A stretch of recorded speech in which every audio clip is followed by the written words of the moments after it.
चलिए अब शुरू करते हैं हमारे तीसरे चैप्टर के साथ, जिसमें हम हमारे कंप्यूटर के बारे में जानेंगे। आपका लैपटॉप या कंप्यूटर किन किन चीज़ों से बनता है और वो कैसे काम करता है।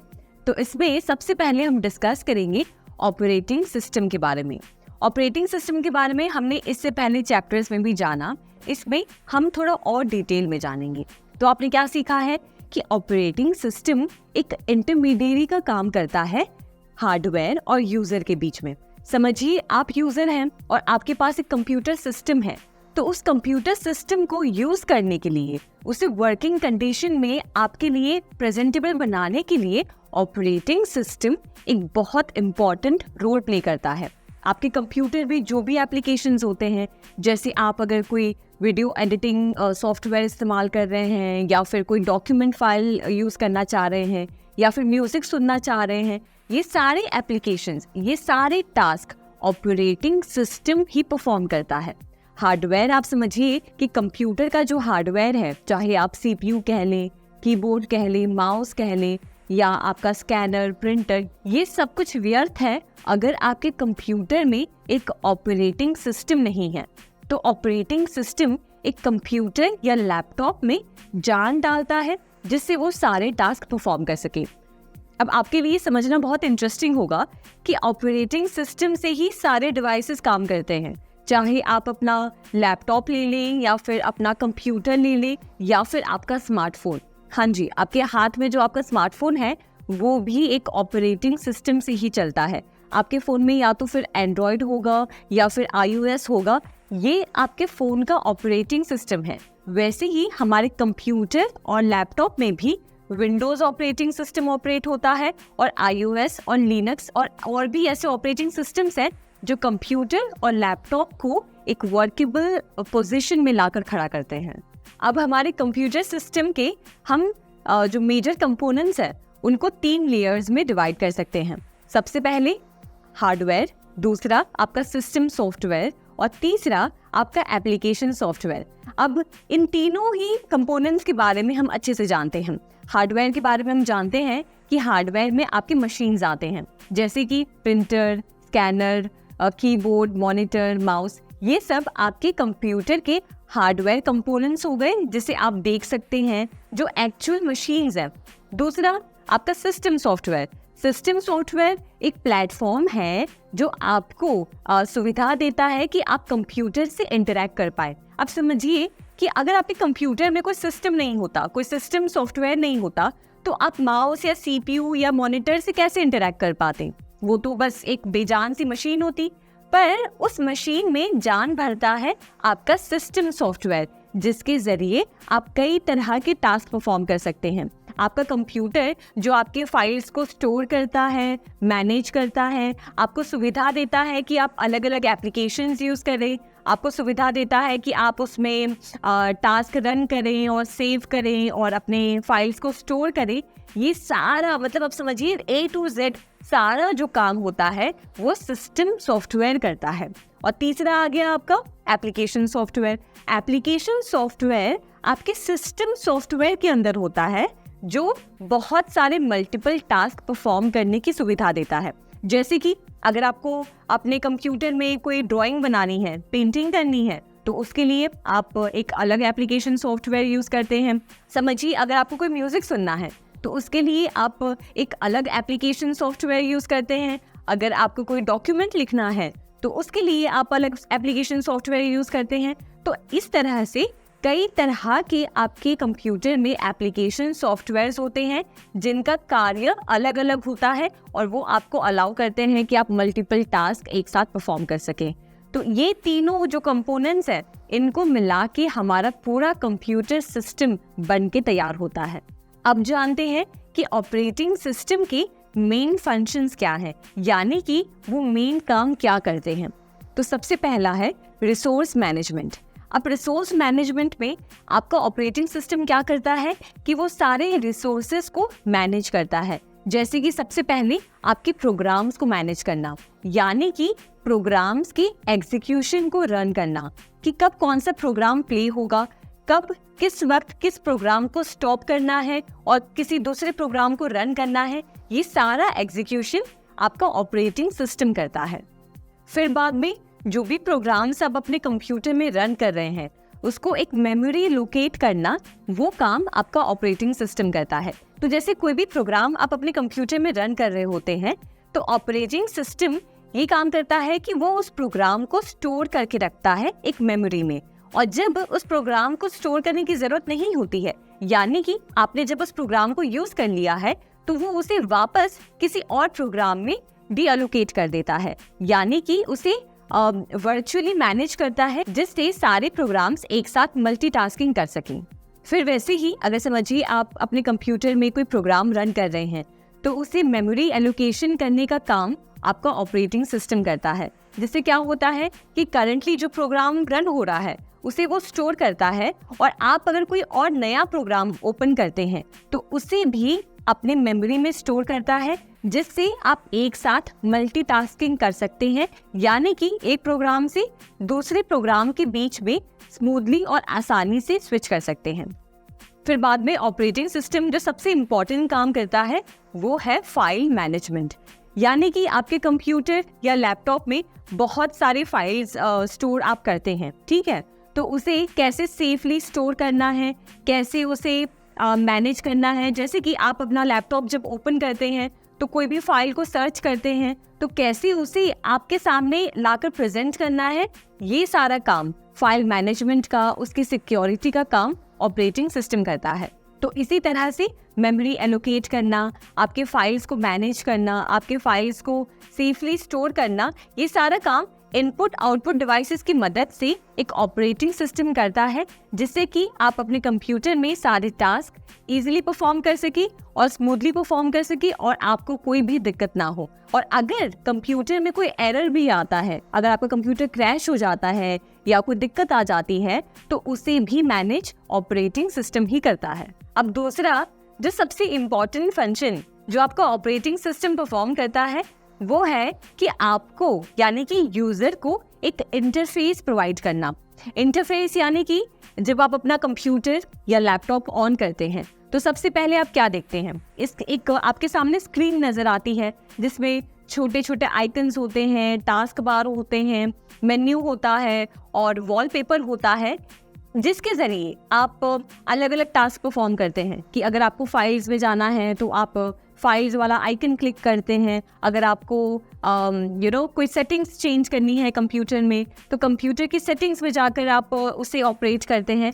तो आपके सामने ये जो प्लेटफॉर्म प्रोवाइड करने का जिससे आप अपने कंप्यूटर को यूज़ कर सकते हैं, ये सारा काम ऑपरेटिंग सिस्टम करता है।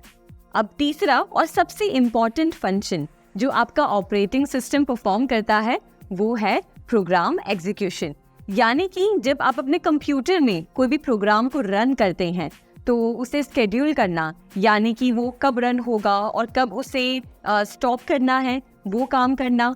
कॉन्टेक्स्ट स्विचिंग मतलब अगर आपने समझिए 10 प्रोग्राम्स अपने कंप्यूटर में खोल रखे हैं, एक आपने डॉक्यूमेंट फाइल खोल रखी है, एक आपने म्यूजिक फाइल खोल रखी है, एक फाइल पे आप वीडियो एडिटिंग कर रहे हैं, तो इन प्रोग्राम्स के बीच में जब आप चाहें तब स्विच करते रहना, ये सुविधा आपको ऑपरेटिंग सिस्टम प्रोवाइड करता है।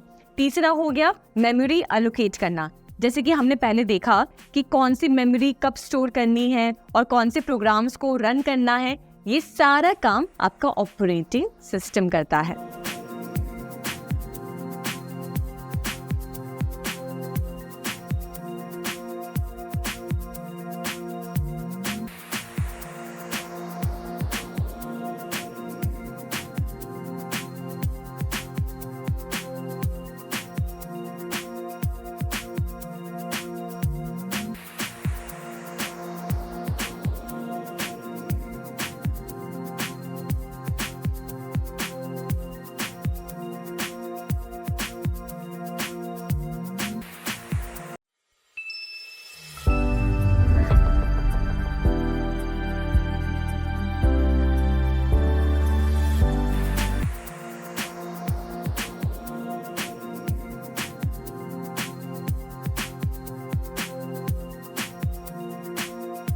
अब आगे बढ़ते हुए हम ग्राफिकल यूजर इंटरफेस के बारे में जानते हैं।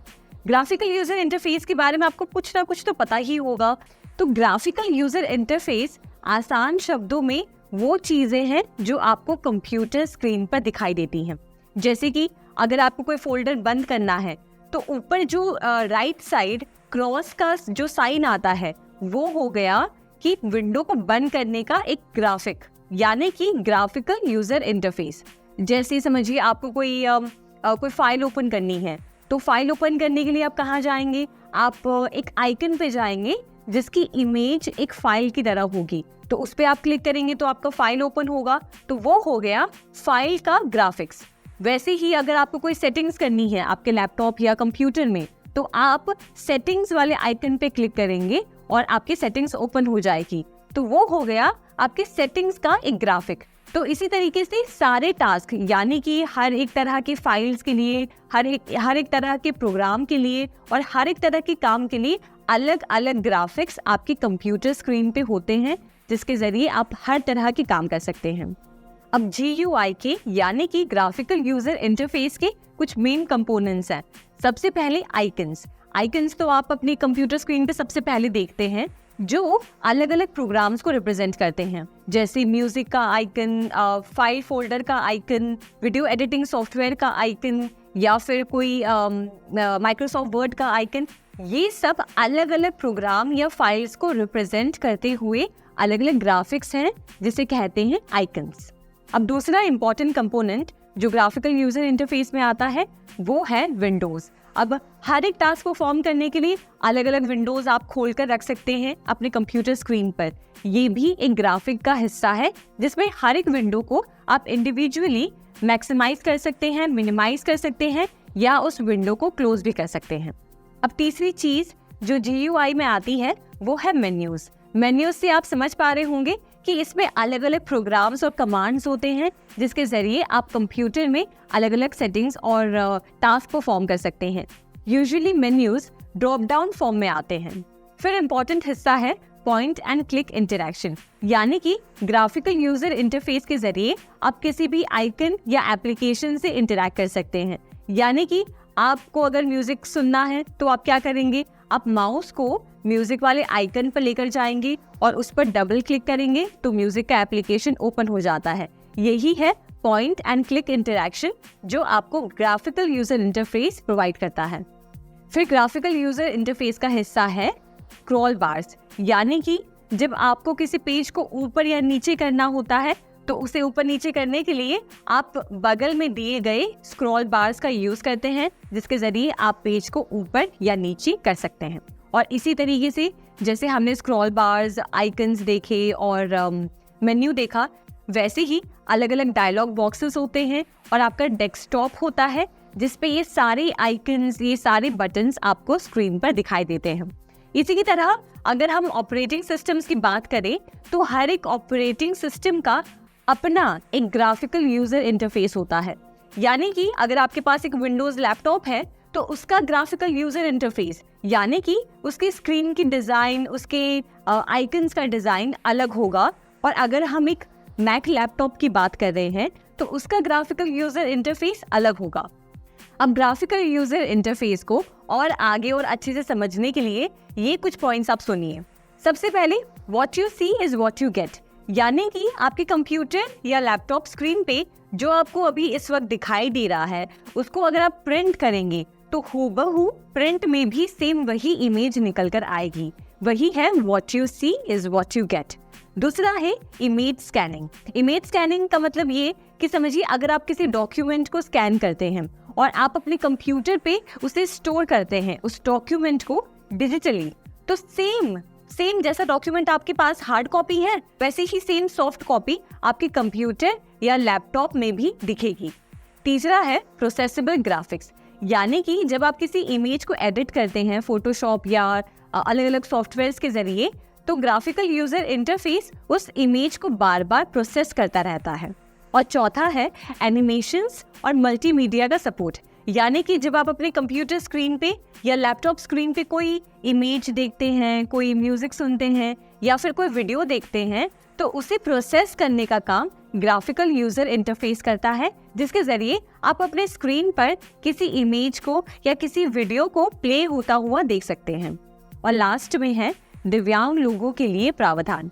यानी कि समझिए किसी को अगर कलर ब्लाइंडनेस है या उन्हें बहुत ज़्यादा ब्राइटनेस से दिक्कत होती है, स्क्रीन पर उनकी आंखें चुभती हैं, तो वो अपने सहूलियत के हिसाब से, अपने कंफर्ट के हिसाब से स्क्रीन की ब्राइटनेस को एडजस्ट कर सकते हैं, उसके कलर्स को चेंज कर सकते हैं, कॉन्ट्रास्ट लेवल को एडजस्ट कर सकते हैं, इवन कलरफुल स्क्रीन को ब्लैक एंड वाइट भी कर सकते हैं। तो ये सारी सुविधा ग्राफिकल यूजर इंटरफेस प्रोवाइड करता है। आप जानते हैं ग्राफिकल यूजर इंटरफेस के लाभ। तो इसमें ग्राफिकल यूजर इंटरफेस के जरिए आप किसी भी टास्क को आसानी से परफॉर्म कर सकते हैं। स्क्रीन पर अलग अलग आइकन्स होते हैं, मेन्यूज होते हैं, अलग अलग विंडोज होते हैं, जिसके जरिए आप कोई भी टास्क को परफॉर्म कर सकते हैं। इसके लिए आपको कोई स्पेशल लैंग्वेज सीखने की ज़रूरत नहीं पड़ती, आपको कोई स्पेशल कोडिंग करने की ज़रूरत नहीं पड़ती।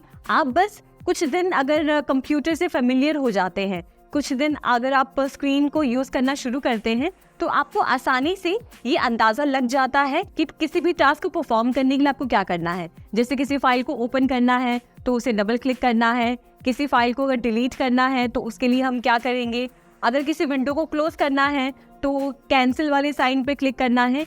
तो ये सारी चीज़ें ग्राफिकल यूज़र इंटरफेस के ज़रिए ईजी हो जाती हैं और हम कंप्यूटर से एक बहुत ही ईजी कम्युनिकेशन कर पाते हैं। अब जैसे अगर समझिए आप अगर विंडोज़ लैपटॉप यूज़ करते हैं या विंडोज़ सिस्टम पे काम कर रहे हैं, तो धीरे धीरे आप इतने ज़्यादा हैबिचुएट हो जाते हैं कि उसके बाद अगर आपको किसी और सॉफ्टवेयर पे, अगर आपको किसी और ऑपरेटिंग सिस्टम पे भी काम करना है, तो उसे सीखने में आपको ज़्यादा दिक्कत नहीं होती है। अब GUI की, अब ग्राफिकल यूज़र इंटरफेस की कुछ डिसएडवांटेजेस भी हैं। यानी कि जब हम ग्राफिकल यूज़र इंटरफेस की बात करते हैं तो ऐसा नहीं है कि सब कुछ करना बहुत आसान है। ग्राफिकल यूज़र इंटरफेस को अच्छे से मेंटेन करने के लिए उसे एक स्टोरेज की ज़रूरत पड़ती है और उसे फास्ट प्रोसेसर्स की ज़रूरत पड़ती है, जिससे वो हर एक प्रोसेस को ईजिली और स्मूथली रन कर सकता है। प्लस अगर कोई दिव्यांगजन है, यानी कि समझिए किसी को अगर देखने में बहुत ज़्यादा दिक्कत होती है स्क्रीन पर, तो वो उसे अपने सहूलियत के हिसाब से उसे यूज़ नहीं कर सकते। फिर तीसरी बात ये है कि ग्राफिकल यूज़र इंटरफेस में अगर बहुत सारे आइकन्स हैं और बहुत सारे अगर विंडोज़ ओपन हैं, तो कभी कभी यूज़र के लिए समझना मुश्किल हो जाता है कि वो उसे कैसे मैनेज करे और कैसे अपने टास्क को जल्दी परफॉर्म करे। तो ये कुछ लिमिटेशंस हैं ग्राफिकल यूज़र इंटरफेस की, पर ये इतने ज़्यादा मायने नहीं रखते, क्योंकि अगर हम कंप्यूटर पे काम करना हमने सीख लिया है तो हम ईजिली ये सब टास्क परफॉर्म कर सकते हैं। अब जब हम ऑपरेटिंग सिस्टम्स की बात करते हैं तो सबसे ज़्यादा यूज़ किए जाने वाला ऑपरेटिंग सिस्टम है विंडोज़, जिसे डेवलप किया है माइक्रोसॉफ्ट ने, और जो पार्ट है विंडोज़ NT का, और इसके बहुत सारे पुराने वर्जन्स हैं। यानी कि विंडोज़ 11 के पुराने वर्जन्स में आते हैं Windows 8, Windows 8.1, Windows 7, Windows Vista, Windows XP, Windows ME, Windows 2000, Windows 98, Windows NT, Windows 95 और MS-DOS, और जो सबसे पिछला वर्जन है वो है विंडोज़ 10। तो अभी तक हमने ग्राफिकल यूज़र इंटरफेस के बारे में सीखा, जिसमें यूज़र को कंप्यूटर के ज़रिए एक इंटरफेस मिलता है जिससे वो कंप्यूटर को यूज़ कर सकता है। अब जानते हैं कि हमारा जो लेटेस्ट विंडोज़ का वर्जन है, यानी कि विंडोज़ 11, उसका यूज़र इंटरफेस कैसा है। तो चलिए आते हैं हमारे कंप्यूटर स्क्रीन पर, तो देखते हैं विंडोज़ 11 का यूज़र इंटरफेस। इससे पहले कि हम स्क्रीन पे जाएं, आपको बता दूं कि कंप्यूटर को बूट करने का मतलब क्या है। कंप्यूटर को जब आप स्टार्ट करते हैं या फिर रीस्टार्ट करते हैं तो उसको कहते हैं कंप्यूटर को बूट करना। अगर आप कंप्यूटर को शुरू से स्टार्ट कर रहे हैं तो उसे कहते हैं कोल्ड बूटिंग, और अगर आप कंप्यूटर को रीस्टार्ट कर रहे हैं, मतलब कंप्यूटर ऑलरेडी यूज में था पर आप उसे वापस रीस्टार्ट कर रहे हैं, तो उसे कहते हैं वार्म बूटिंग। अब आते हैं हमारे विंडोज़ 11 के यूज़र इंटरफेस पे। तो जैसे ही आपका कंप्यूटर स्टार्ट हो जाता है, आपके सामने कुछ ऐसी स्क्रीन नज़र आती है, इसे कहते हैं डेस्कटॉप। डेस्कटॉप पे आप देखेंगे कि पीछे बैकग्राउंड में एक इमेज होती है, इस पर बहुत सारे आइकन्स होते हैं। ये आइकन्स आपकी अलग अलग फाइल्स और फोल्डर्स को रिप्रेजेंट करते हैं। जैसे आप देखेंगे कि यहाँ पर दिस PC का आइकन है, फिर मैंने जो फोल्डर्स बना रखे हैं उसके अलग अलग आइकन्स हैं।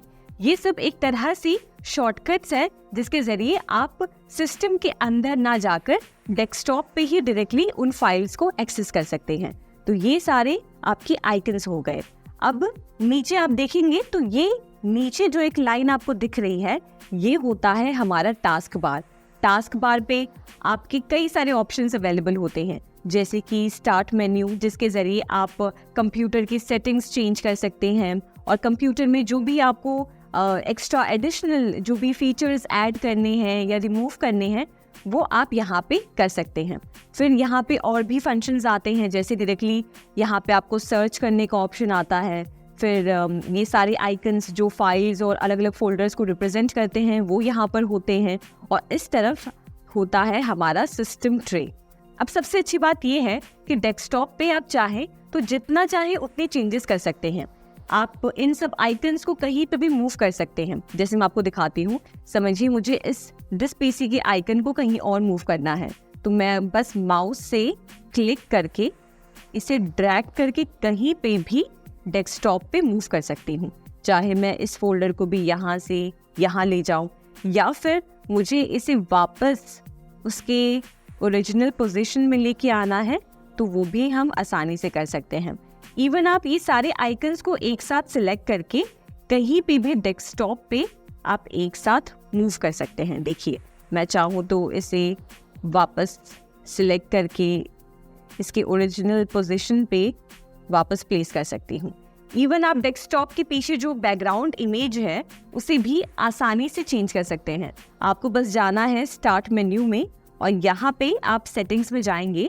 सेटिंग्स में जाकर यहाँ पर जो पर्सनलाइजेशन ऑप्शन है इसमें बैकग्राउंड में जाकर आप यहाँ से देखिए इमेज को चेंज कर सकते हैं। तो समझिए अभी ये वॉलपेपर था, मैं इस वॉलपेपर को सिलेक्ट कर सकती हूँ और अब आप जाके देखेंगे तो हमारा पीछे का जो बैकग्राउंड इमेज है वो अब चेंज हो गया है। तो ये है हमारा डेस्कटॉप जिस पे आपको सारे अपने आइकन्स नज़र आते हैं, जो भी आप कंप्यूटर में यूज़ करना चाहते हैं, सेटिंग्स करना चाहते हैं या आप जो भी जानकारी अपनी स्क्रीन पे देखना चाहते हैं वो आपको डेस्कटॉप पर नज़र आती है। अब ये तो बात हमने कर ली डेस्कटॉप की।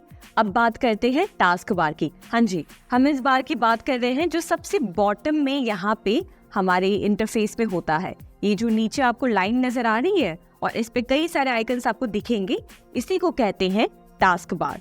टास्क बार में कई सारे ऑप्शंस होते हैं। सबसे पहले आप यहाँ पे देखिए स्टार्ट मेन्यू का ऑप्शन होता है।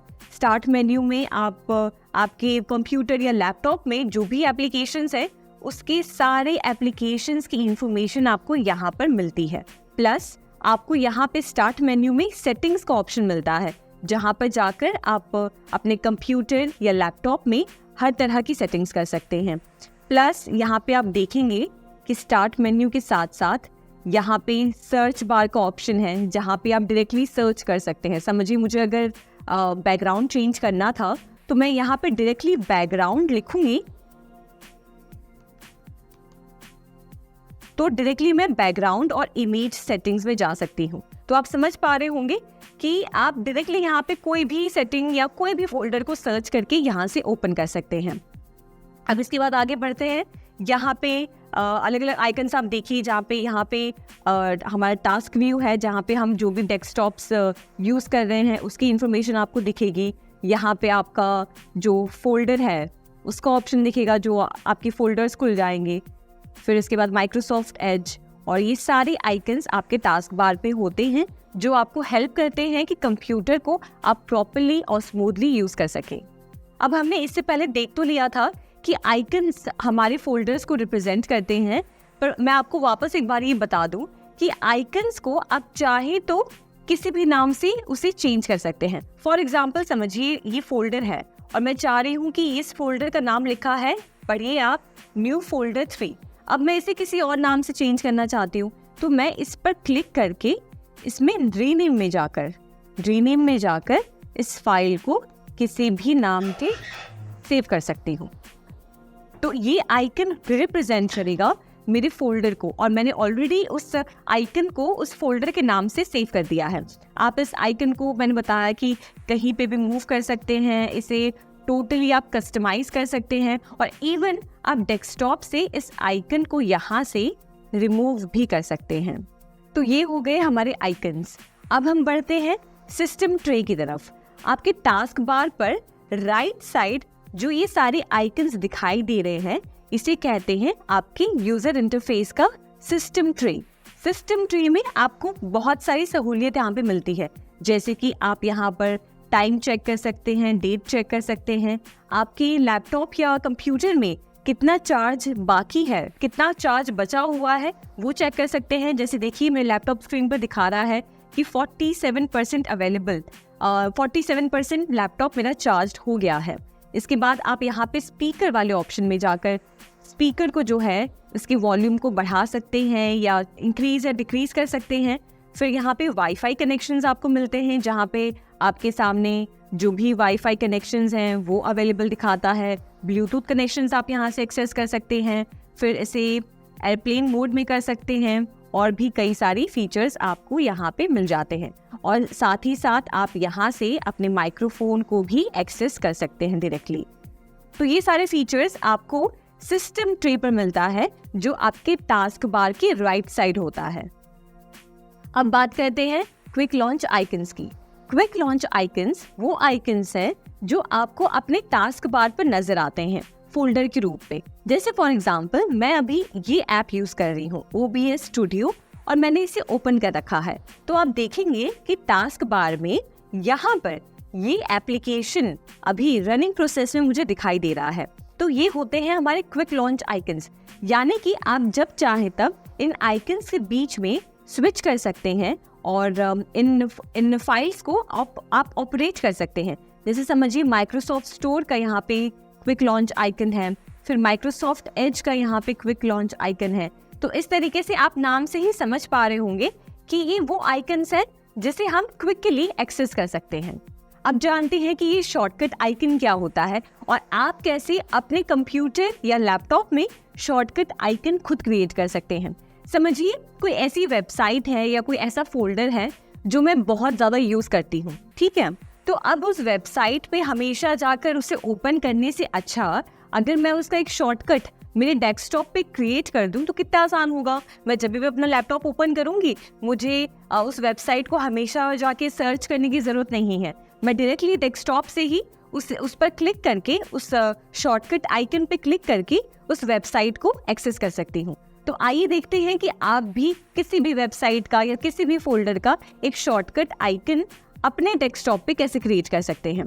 तो समझिए मैं गूगल क्रोम पर जा रही हूँ और मैंने कोई वेबसाइट सर्च कर ली, मान लीजिए RKCL हमने सर्च किया, ठीक है। अब मेरी रोज़मर्रा की ज़िंदगी में मैं ये वेबसाइट बहुत ज़्यादा यूज़ करती हूँ और मैं नहीं चाहती हूँ कि बार बार जब भी मैं लैपटॉप या कंप्यूटर ओपन करूँ तो मुझे बार बार जाकर RKCL को जो है सर्च करना पड़े और इनकी वेबसाइट पे हमेशा आना पड़े। इसके लिए मैं बहुत आसान तरीका अपना सकती हूँ। यहाँ पर आप देखेंगे कि आपको 3 डॉट्स यहाँ पे दिखाई दे रही होगी।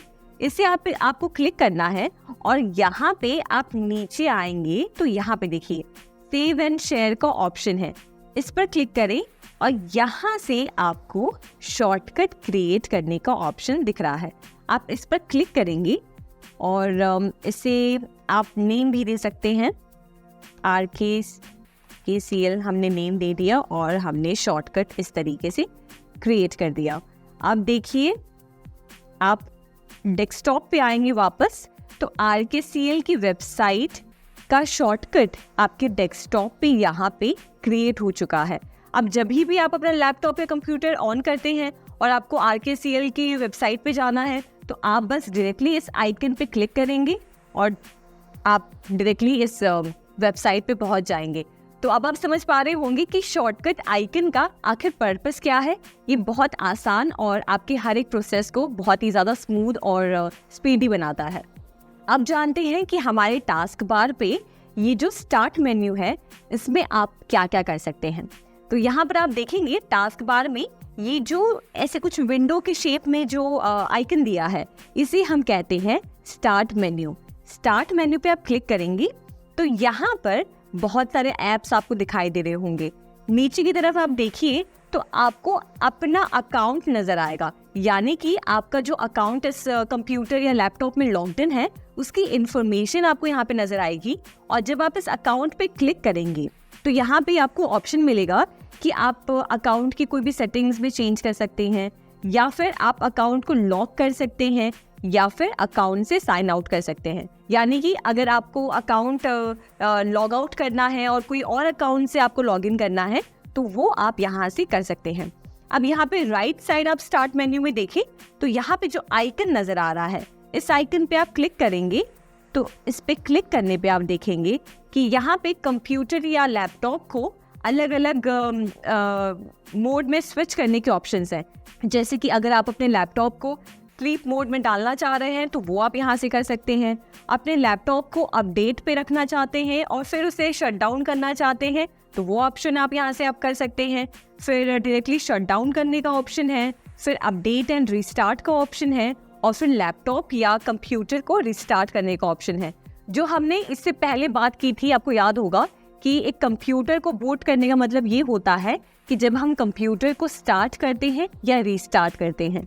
तो वैसे आप समझ पा रहे होंगे कि स्टार्ट और रीस्टार्ट वाली जो हमने बात कही थी वो यहाँ पे आपको ऑप्शन दिखाई दे रही है कि आप अपने कंप्यूटर को रीस्टार्ट कर सकते हैं। यानी कि आप कंप्यूटर को एकदम बेस लेवल से स्टार्ट नहीं करते हैं, पर जहाँ पे वो रुका था बस वहीं से उसकी वापस एक नई शुरुआत करते हैं कंप्यूटर को ऑन करने की। तो यहाँ पे ऑप्शंस आपको मिल जाते हैं। फिर आप ऊपर की तरफ देखेंगे तो यहाँ पे एप्लीकेशंस आपको दिखाई दे रही होंगी, जैसे कि Microsoft Edge, Microsoft word, power point, ये सारी एप्लीकेशंस आपको दिखाई दे रही हैं। इन सब एप्लीकेशंस को मैंने स्टार्ट मेन्यू में पिन करके रखा है, यानी कि मैं चाहती हूँ कि जब मैं स्टार्ट मेन्यू ओपन करूँ तो ये सब एप्लीकेशंस मुझे यहाँ पे नजर आए, उनके शॉर्टकट्स मुझे यहाँ पे नजर आए। पर अगर आप चाहते हैं ये देखना कि आपके लैपटॉप या कंप्यूटर में कितने सारे एप्लीकेशंस हैं और कौन से एप्लीकेशंस हैं, तो उसके लिए आप ऑल ऐप्स पर क्लिक कर सकते हैं और यहाँ पर आपके लैपटॉप या कंप्यूटर में जितने भी एप्लीकेशंस हैं उसकी सारी इंफॉर्मेशन विथ नेम और आइकन आपको यहाँ पर दिखाई देगी। अब सबसे इंटरेस्टिंग बात ये कि आप जब चाहें तब इन एप्लीकेशंस को, इस पिन किए एप्लीकेशंस को यहाँ से हटाकर ऑल एप्लीकेशंस में डाल सकते हैं और ऑल एप्लीकेशंस में से किसी भी एप्लीकेशन को यहाँ पे ला सकते हैं। चलिए देखते हैं वो कैसे करते हैं। फॉर एग्जाम्पल समझिए मुझे नोटपैड को यहाँ से निकालना है, तो मैं क्या करूँगी, नोटपैड पर राइट क्लिक करूँगी और यहाँ से ये ऑप्शन सिलेक्ट करूँगी, अनपिन फ्रॉम स्टार्ट। जैसे ही मैं इसे क्लिक करूँगी वो नोटपैड वाला जो आइकन था वो यहाँ से निकल चुका है और अब ये आपको ऑल ऐप्स में दिखेगा। देखिए ये रहा नोटपैड, अब हमारे ऑल एप्लीकेशंस में आ गया है। वैसे ही समझिए अगर आप इस नोटपैड को वापस पिन करना चाहते हैं स्टार्ट मेन्यू में, तो इस पर जाकर आप जब राइट क्लिक करेंगे और फिर आप पिन टू स्टार्ट ऑप्शन पे सिलेक्ट करेंगे तो अब आप जाके देखें तो नोटपैड आपके स्टार्ट मेन्यू में यहाँ पर दिखाई दे रहा है। तो इस तरीके से आप स्टार्ट मेन्यू को बहुत ही अच्छी तरीके से ऑर्गेनाइज करके रख सकते हैं कि जिन एप्लीकेशंस को आप चाहते हैं यहाँ पे पिन करना, उन एप्लीकेशंस को यहाँ पे पिन कर सकते हैं और यहाँ से काफ़ी सारी चेंजेस आप जो है कर सकते हैं। अब स्टार्ट मेन्यू में सेटिंग्स का ऑप्शन आता है। सेटिंग्स से ही आप समझ पा रहे होंगे, जैसे हमारे स्मार्टफोन, हमारे फ़ोन में सेटिंग्स का ऑप्शन होता है जिसमें जाकर हम डिस्प्ले की सेटिंग्स करते हैं, वॉल्यूम की सेटिंग्स करते हैं, फाइल्स की सेटिंग करते हैं। वैसे ही आप अपने कंप्यूटर या लैपटॉप की जो भी सेटिंग्स में चेंज करना चाहते हैं वो इस ऑप्शन से कर सकते हैं। अब आप इसमें सेटिंग्स में आएंगे तो देखिए आपको क्या क्या ऑप्शंस मिलते हैं। यहाँ पर आपको जो है आपके लैपटॉप की सारी इन्फॉर्मेशन यहाँ पे दिख जाती है। फिर यहाँ पे सिस्टम की सेटिंग्स आपको मिल जाती है जिसमें डिस्प्ले की सेटिंग्स, फिर उसके बाद साउंड की सेटिंग, नोटिफिकेशंस की सेटिंग्स, फिर पावर एंड बैटरी की, स्टोरेज की, ये सारी सेटिंग्स आपको यहाँ से मिल जाएगी। फिर ब्लूटूथ डिवाइसेस की सेटिंग्स आपको जो करनी है वो आप यहाँ से एक्सेस कर सकते हैं। आप यहाँ से कोई भी डिवाइस को ऐड कर सकते हैं। तो आप समझ पा रहे होंगे कि सेटिंग्स में जाकर आप हर तरीके से कंप्यूटर या लैपटॉप की सेटिंग्स को एक्सेस कर सकते हैं। तो स्टार्ट मेन्यू के ज़रिए आप अपने लैपटॉप या कंप्यूटर की हर एक चीज़ों को ऑपरेट कर सकते हैं और वहाँ से एक्सेस कर सकते हैं। तो ये स्टार्ट मेन्यू आपके टास्क बार की सबसे आगे की तरफ समझिए, थोड़ा सा बीच में आपको यहाँ पे नजर आता है एक विंडो का आइकन होता है जो रिप्रेजेंट करता है स्टार्ट मेन्यू को। अब देखते हैं ये टास्क व्यू क्या होता है। अब टास्क व्यू से आप समझ पा रहे होंगे कि ऐसा कुछ आइकन है या ऐसा कोई फीचर है जिसके जरिए आप अपने सारे टास्क को देख सकते हैं। तो फॉर एग्जांपल समझिए आप एक ही समय पे बहुत सारे एप्लीकेशंस यूज कर रहे हैं। जैसे कि आपने एक एप्लीकेशन म्यूजिक का खोल रखा है, आपने एक एप्लीकेशन डॉक्यूमेंट का खोल रखा है, आप कहीं और कुछ वेबसाइट सर्च कर रहे हैं। तो एक साथ 3-4 एप्लीकेशंस आपके लैपटॉप या कंप्यूटर पे ओपन है और आप चाहते हैं कि आप एक साथ इन एप्लीकेशंस को एक ही स्क्रीन पर देखना चाहते हैं और उनके बीच में स्विच करना चाहते हैं। तो वो आप कैसे कर सकते हैं? तो एक बहुत ही आसान और बहुत ही यूजफुल फीचर है जो है टास्क व्यू। इसके जरिए आप अपने सारे टास्क को एक जगह देख सकते हैं। तो ये हम कैसे एक्सेस कर सकते हैं? तो यहाँ पर स्क्रीन पर आइए और देखिए कि टास्क बार में जो सर्च का ऑप्शन है उसके बगल में आपको एक आइकन दिखाई दे रहा होगा, कुछ डबल स्क्रीन जैसा कोई आइकन है। तो समझिए कि जब आप टास्क व्यू पे क्लिक करते हैं तो आप जितने भी एप्लीकेशंस को अभी करंट सिचुएशन में यूज कर रहे हैं वो सारी एप्लीकेशंस आपको एक ही स्क्रीन पे नजर आती हैं और आप इन एप्लीकेशंस के बीच में जब चाहे तब स्विच कर सकते हैं, बस उन पर क्लिक करते हुए। तो आप वापस इस पे चले गए, अब आपको वापस दूसरे एप्लीकेशन पे जाना है तो आप इस पे क्लिक कर सकते हैं। तो इस तरीके से आप अलग अलग एप्लीकेशंस के बीच में जब चाहे तब इजीली और स्मूथली स्विच कर सकते हैं। अब जानते हैं कि मल्टीपल डेस्कटॉप्स आखिर होते क्या है।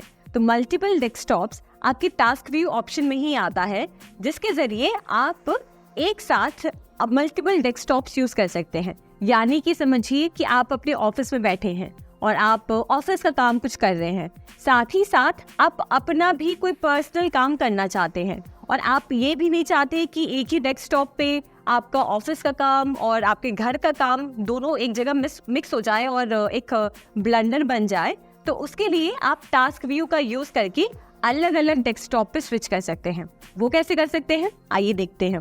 तो आप टास्क व्यू पे यहाँ पे जब क्लिक करेंगे तो देखिए आपको ऑप्शन नजर आ रहा है न्यू डेस्कटॉप ऐड करने का। जब आप इस पे क्लिक करेंगे तो एक नया डेस्कटॉप ऐड हो जाएगा और अब आप इसमें जो चाहे वो ओपन कर सकते हैं और फिर आप अलग अलग डेस्कटॉप के बीच में एक ही समय पे स्विच कर सकते हैं। जैसे ये मेरा ऑफिस वाला डेस्कटॉप हो गया जिस पर मैं ऑफिस का काम कर रही हूँ और फिर मैं चाहती हूँ कि मैंने जो घर के लिए डेस्कटॉप ओपन किया था उस पर मुझे स्विच करना है, तो मैं घर वाले डेस्कटॉप पे स्विच कर सकती हूँ। इस तरीके से हम अलग अलग टास्क या अलग अलग नेचर ऑफ टास्क को डिवाइड कर सकते हैं अलग अलग डेस्कटॉप को ओपन करके। अब जानते हैं माइक्रोसॉफ्ट एज के बारे में। जैसे आप अपने फ़ोन या लैपटॉप या कंप्यूटर पर कुछ भी सर्च करने के लिए एक कॉमन ब्राउज़र कौन सा यूज़ करते हैं, गूगल क्रोम, राइट? वैसे ही गूगल क्रोम की तरह माइक्रोसॉफ्ट एज है जिसे डेवलप किया है माइक्रोसॉफ्ट ने। तो आप अपने कंप्यूटर या लैपटॉप पे, अगर आपका विंडोज़ लैपटॉप या कंप्यूटर है तो आपको ये माइक्रोसॉफ्ट एज वहीं पे इनबिल्ट दिखेगा, जिसके जरिए आप वेब पे चाहे जो चाहे वो सर्च कर सकते हैं। तो यहाँ से देखिए मैं आपको बता रही हूँ कि कैसे मैं इस एप्लीकेशन को ओपन कर सकती हूँ। मैंने इस पर डबल क्लिक किया और यहाँ जाकर मैं जो चाहे वो सर्च कर सकती हूँ और साथ ही साथ आप यहाँ पे देखिए बहुत सारे ऑप्शंस अवेलेबल होते हैं, जैसे कि हमारे क्रोम में भी होते हैं वैसे ही फीचर्स आपको माइक्रोसॉफ्ट एज में मिलते हैं। यहाँ पर आप 3 डॉट्स पे क्लिक करेंगे तो आप नया टैब ओपन कर सकते हैं। आप अगर 3 डॉट्स पे क्लिक करेंगे तो न्यू विंडो ओपन कर सकते हैं, या फिर आप चाहें तो फेवरेट्स में ऐड कर सकते हैं इस पेज को, या फिर आप देख सकते हैं कि आपने फेवरेट्स में कौन से पेजेस या वेबसाइट्स को ऐड कर रखा है, तो वो आप यहाँ से देख सकते हैं। डाउनलोड्स चेक कर सकते हैं, एक्सटेंशंस ऐड कर सकते हैं और भी कई सारी चीज़ें। फिर आप आगे देखेंगे तो यहाँ पे कलेक्शंस आपको आप यहाँ पे स्टोर कर सकते हैं, जहाँ पे आपके जो विश लिस्ट है जिसे आप बाद में चेक करना चाहते हैं वो यहाँ पे ऐड कर सकते हैं। रीडिंग लिस्ट ऐड कर सकते हैं, वीडियो प्लेलिस्ट ऐड कर सकते हैं, या कोई कुक बुक क्रिएट कर सकते हैं। तो गूगल क्रोम में जितने फीचर्स हैं वैसे ही फीचर्स आपको माइक्रोसॉफ्ट एज में मिलते हैं। अब आपको एक बात बता दूं कि इससे पहले, यानी कि विंडोज 10 से पहले ये इंटरनेट एक्सप्लोरर हुआ करता था। अब जब से विंडोज 10 आया है तो हमारे विंडोज लैपटॉप या विंडोज कंप्यूटर में अब माइक्रोसॉफ्ट एज आता है, जिसे आप गूगल क्रोम की तरह यूज कर सकते हैं। सेम सारे वैसे ही फीचर्स हैं और ये सेम उतना ही यूजफुल होता है जितना कि आपका गूगल क्रोम। तो ज़रूर इसे यूज करें और इसका पूरी तरीके से लाभ उठाएं। अब बात करते हैं माइक्रोसॉफ्ट स्टोर की। तो माइक्रोसॉफ्ट स्टोर से आप समझ पा रहे होंगे कि ये एक ऐसी जगह है, ये एक ऐसा एप्लीकेशन है जहां से आप माइक्रोसॉफ्ट के जितने भी एप्लीकेशंस हैं उन्हें डाउनलोड कर सकते हैं, उन्हें एक्सेस कर सकते हैं, या फिर चेक कर सकते हैं कि कौन से एप्लीकेशंस माइक्रोसॉफ्ट आपको दे रहा है। तो इसके लिए आप देखेंगे कि यहाँ पर देखिए टास्क बार में मैंने ऑलरेडी माइक्रोसॉफ्ट स्टोर पिन करके रख दिया है। तो अब हम इसे ओपन करेंगे और चेक करेंगे कि ये आखिर दिखता कैसा है। तो ये ओपन हो रहा है और आप देखिए ये माइक्रोसॉफ्ट स्टोर हमारे सामने अब रेडी है। तो यहाँ से आप कई तरह की एप्लीकेशंस डाउनलोड कर सकते हैं, आप गेम्स इंस्टॉल कर सकते हैं, मूवीज़ डाउनलोड कर सकते हैं। तो आप ये एप्लीकेशन ज़रूर चेक करें, क्योंकि ये माइक्रोसॉफ्ट का अपना खुद का स्टोर है जहाँ पे सारे एप्लीकेशंस और हर तरह के गेम्स और मूवीज़ आपके लिए अवेलेबल हैं। अब बात करते हैं कॉर्टाना की। कॉर्टाना माइक्रोसॉफ्ट का एक पर्सनल वॉइस असिस्टेंट ऐप है, जिसके ज़रिए आप वॉइस कमांड्स यूज़ करके उस पर सर्च कर सकते हैं और कोई भी एप्लीकेशन या फीचर ऑपरेट कर सकते हैं।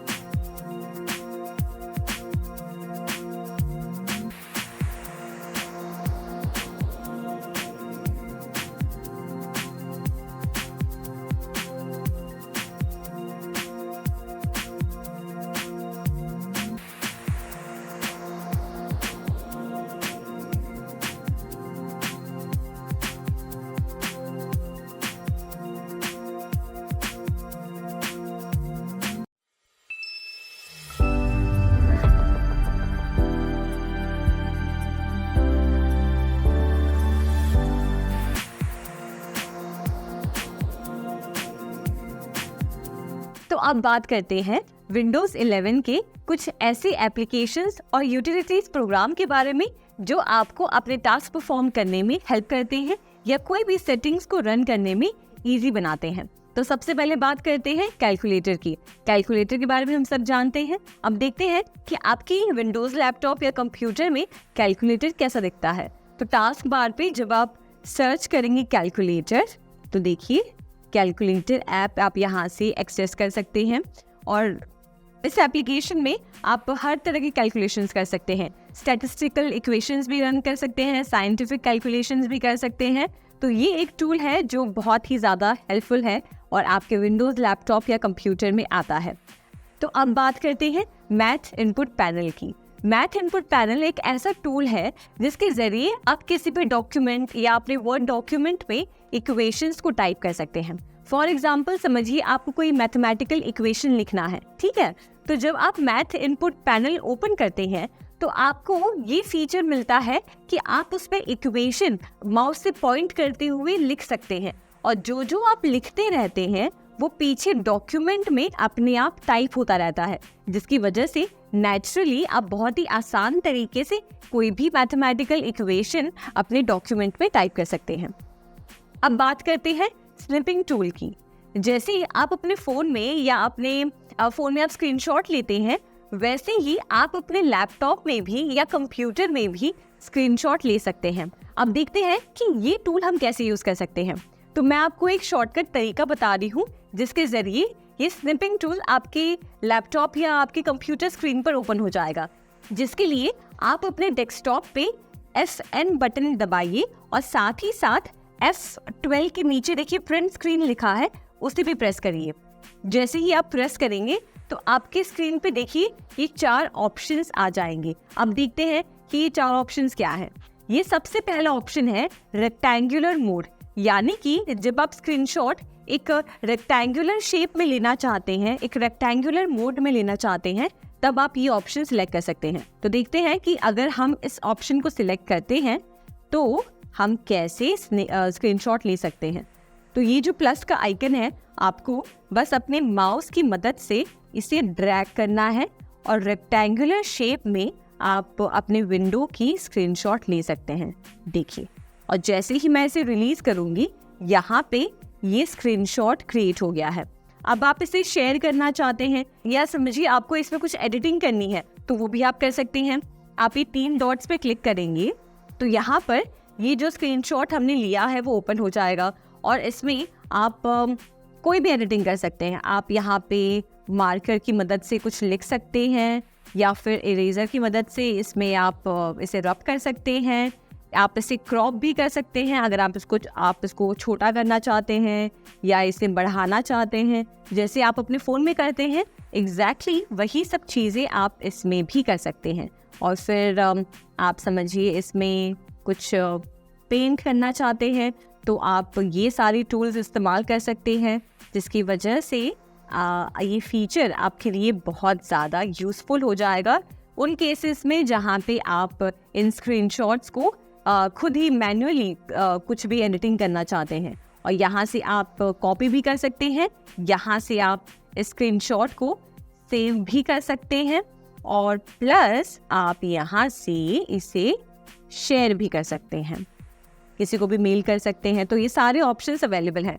अब चेक करते हैं स्निपिंग टूल का दूसरा तरीका, दूसरा फीचर जिसके ज़रिए हम स्क्रीनशॉट ले सकते हैं।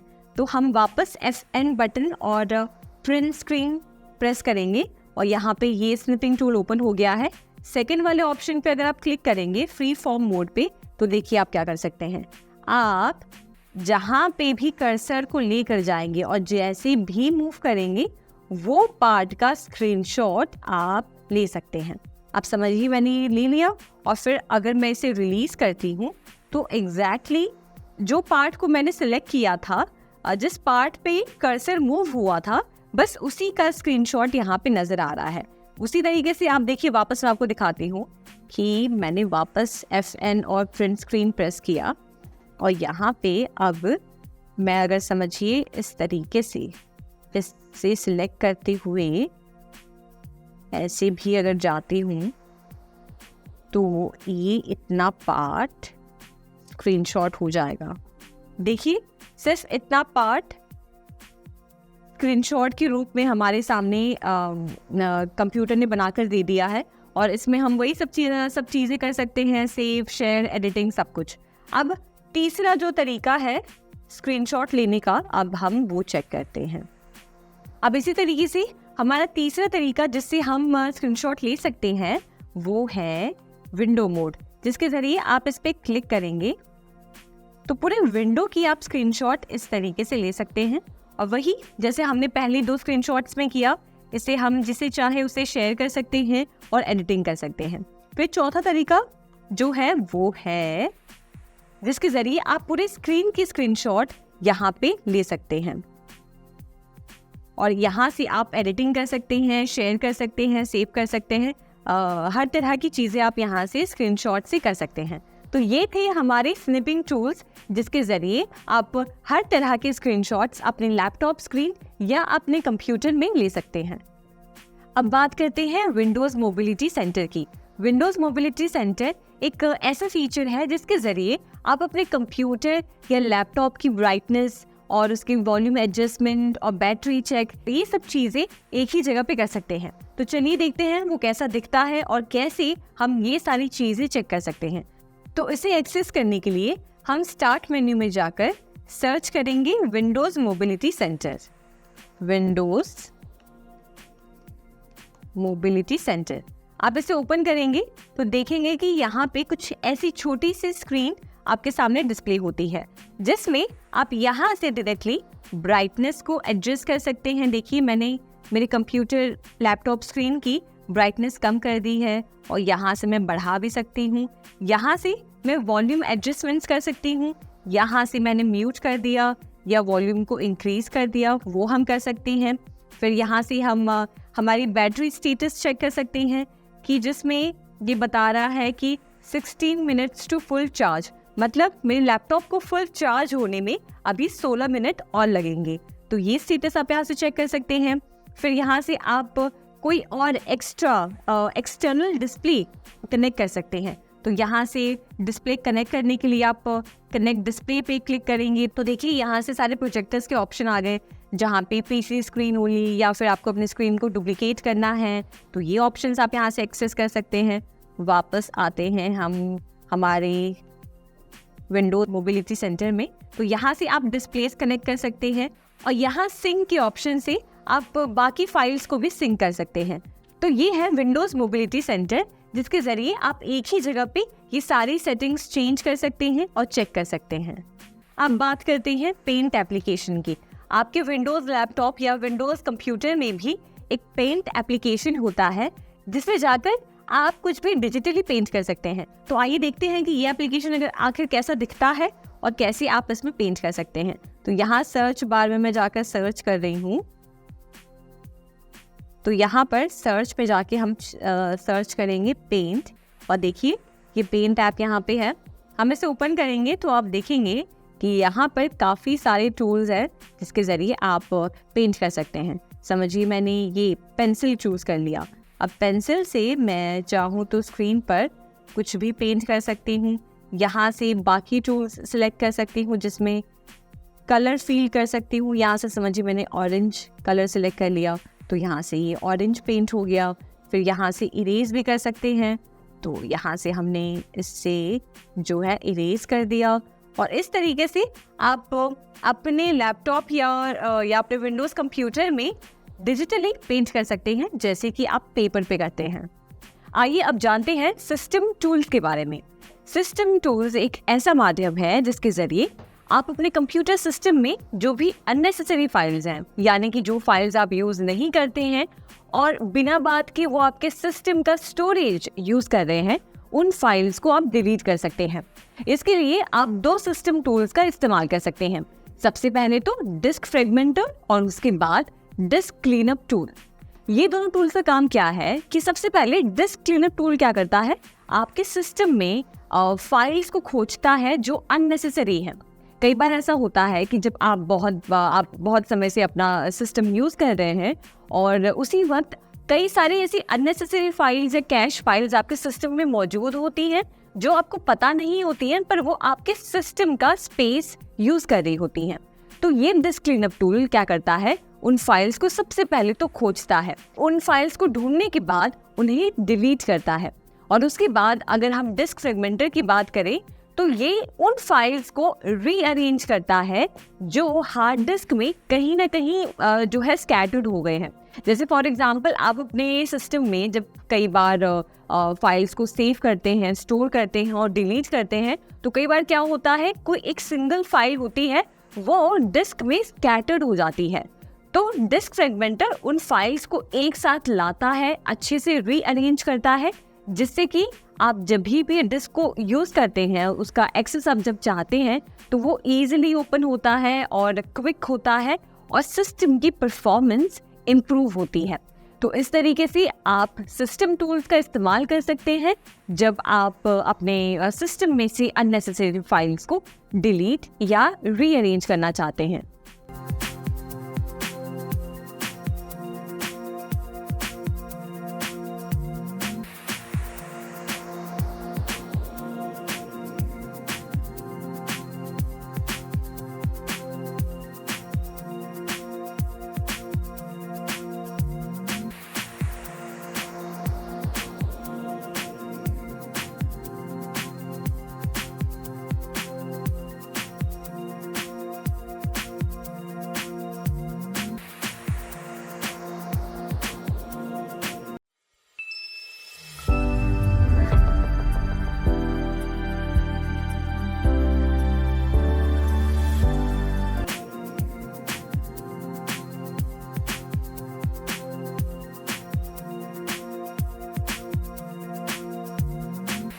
अब आगे बढ़ते हुए चलिए जानते हैं कि किसी एप्लीकेशन को आप कैसे स्टार्ट करते हैं।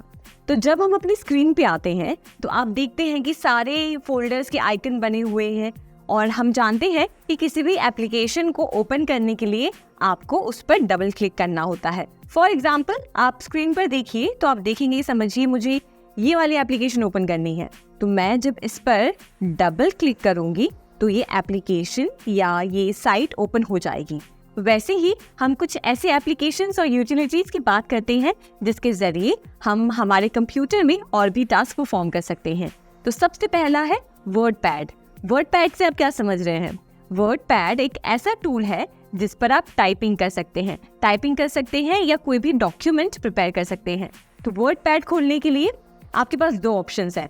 पहले तो या तो आप सर्च बार में जाकर, टास्क बार में जो सर्च बार है वहां पर जाकर आप वर्डपैड टाइप करके वर्डपैड ऐप को ओपन कर सकते हैं और यहाँ पे आप अपने डॉक्यूमेंट को टाइप कर सकते हैं या कोई भी नोट्स बना सकते हैं। अब दूसरा तरीका वर्डपैड ओपन करने का है कि आप अपने डेस्कटॉप पे विंडोज की +R दबाएंगे तो एक विंडो ओपन हो जाती है जिसमें आप यहाँ पे जो एप्लीकेशन चाहें उस एप्लीकेशन का नाम टाइप कर सकते हैं।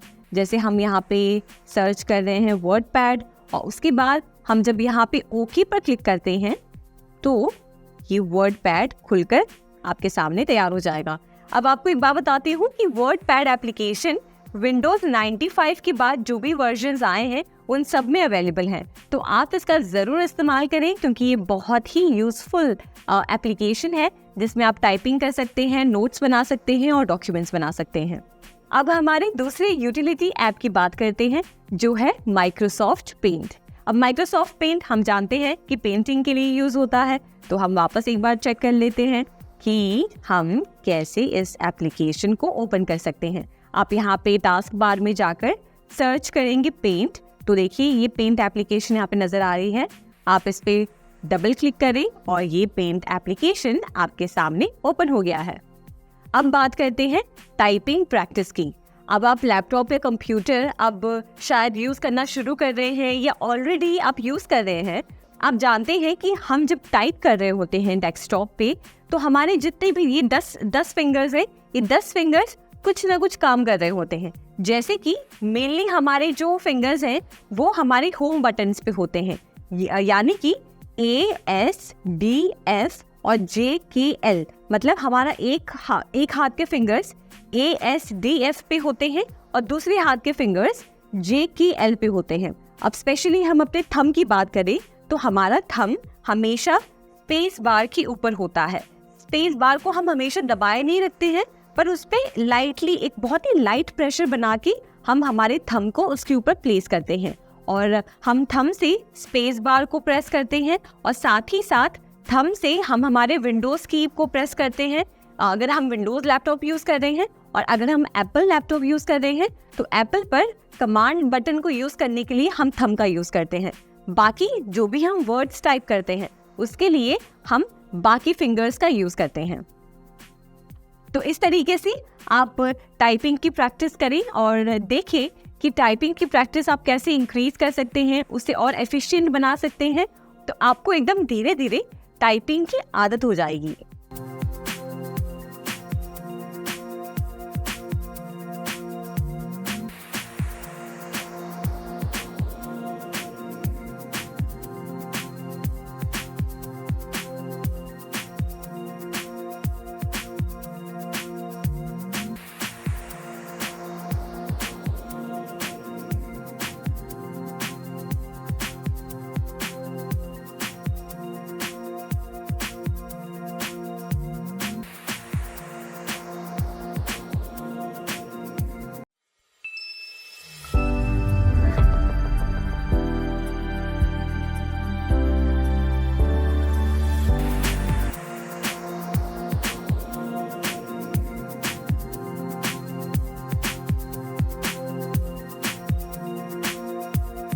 चलिए अब आगे बढ़ते हुए हम जानते हैं फाइल एक्सप्लोरर के बारे में। फाइल एक्सप्लोरर में आपकी सारी फाइल स्टोर होती हैं। तो आइए देखते हैं कि ये फाइल एक्सप्लोरर आपके कंप्यूटर पे या लैपटॉप पे कहाँ पर होता है और आप कैसे अपने फाइल्स को ऑर्गेनाइज कर सकते हैं। तो इसी के साथ हम स्क्रीन पर आ गए हैं और स्क्रीन पर हम सबसे पहले जाएंगे दिस पीसी में। दिस पीसी आइकन आपको आपके डेस्कटॉप पर दिख रहा होगा। आप इस पर डबल क्लिक करें और जैसे ही आप डबल क्लिक करेंगे तो आपका ये जो स्क्रीन, ये जो विंडो आपको नजर आ रही है, इसी को हम कहते हैं फाइल एक्सप्लोरर। इसका मतलब है कि ये वो जगह है जहाँ पे आपके सारे फाइल्स आपको दिखाई देते हैं कि आपके कंप्यूटर या लैपटॉप में टोटल जितने भी फाइल्स हैं वो यहाँ पे आपको डिस्प्ले में दिखाई देंगे। तो यहाँ पर अगर आप मेरी फाइल एक्सप्लोरर में चेक करेंगे तो यहाँ पे देखिए इतने सारे जो फोल्डर्स हैं वो मैंने बना रखे हैं। जैसे आप डेस्कटॉप पे देख सकते हैं कि डेस्कटॉप पे कौन से फाइल्स या फोल्डर्स बने हुए हैं। वैसे डॉक्यूमेंट का एक फोल्डर है, तो डॉक्यूमेंट्स में कितने सारे मेरी फाइल्स आप चेक करिए। उसके बाद अगर आप डाउनलोड्स में देखेंगे तो डाउनलोड्स में कितने फाइल्स हैं ये आप चेक कर सकते हैं।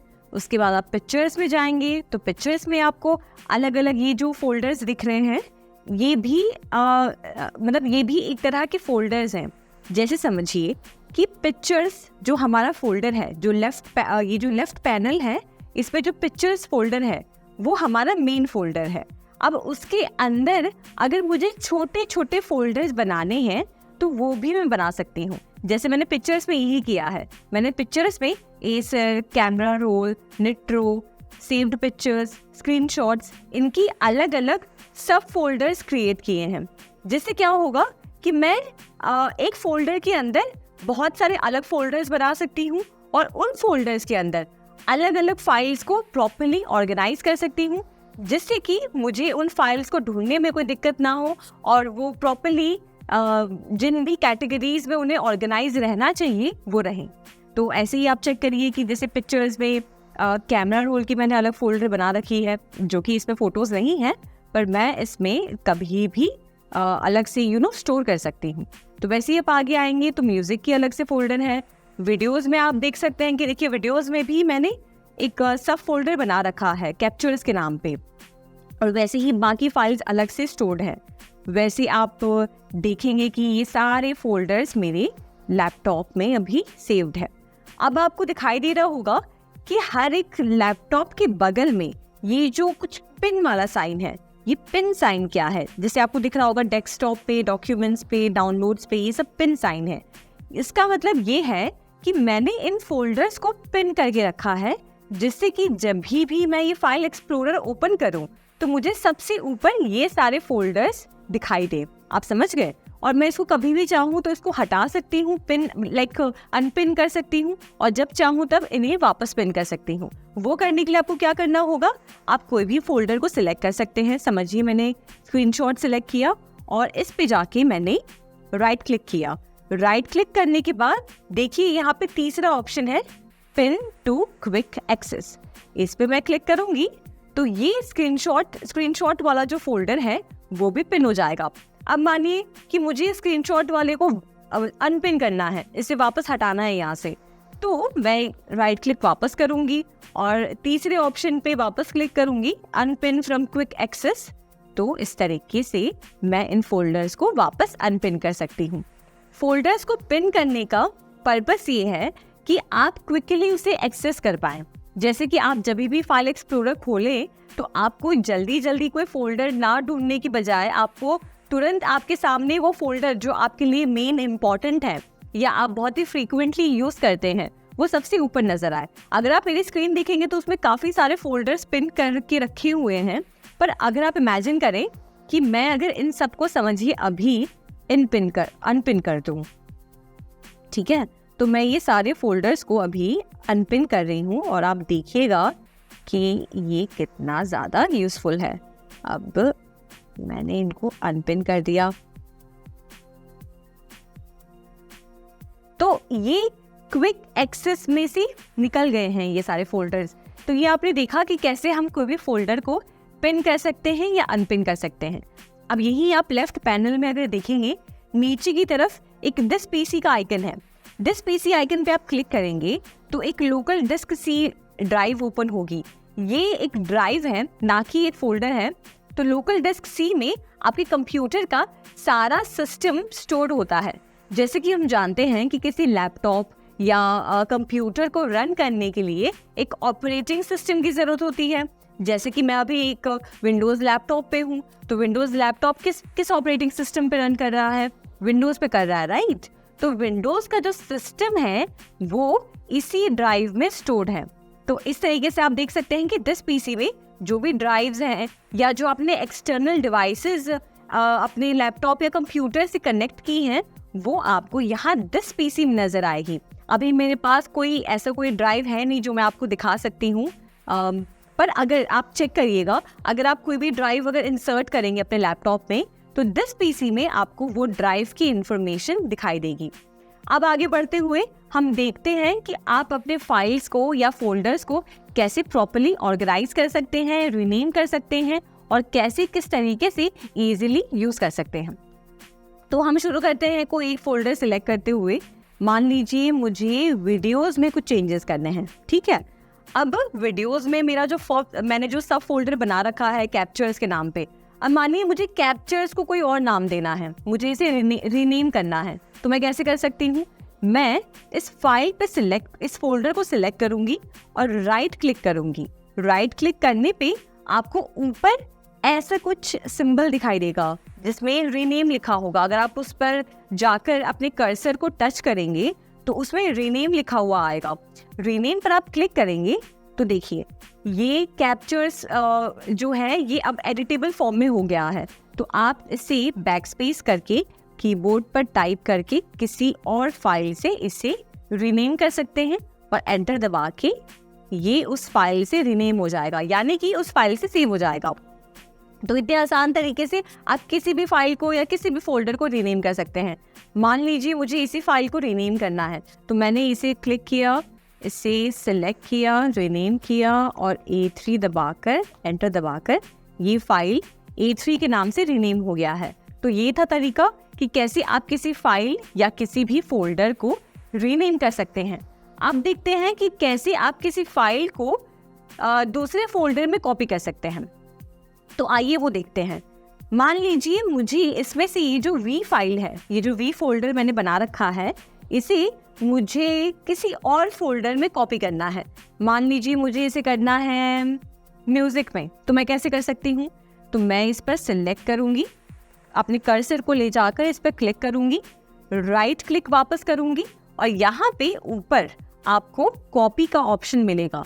आप जब कॉपी को क्लिक करेंगे और आप जहाँ पे भी इसे पेस्ट करना चाहते हैं, यानी कि आप जहाँ पे भी इस फाइल को कॉपी करना चाहते हैं, इसका एक डुप्लीकेट बनाना चाहते हैं, वो फोल्डर को आप खोलेंगे और वहाँ जाकर राइट क्लिक करके ये पेस्ट जो ऑप्शन है उसे क्लिक करेंगे और ये फोल्डर या वो फाइल यहाँ पे आप देखें कि वो पेस्ट हो गई है।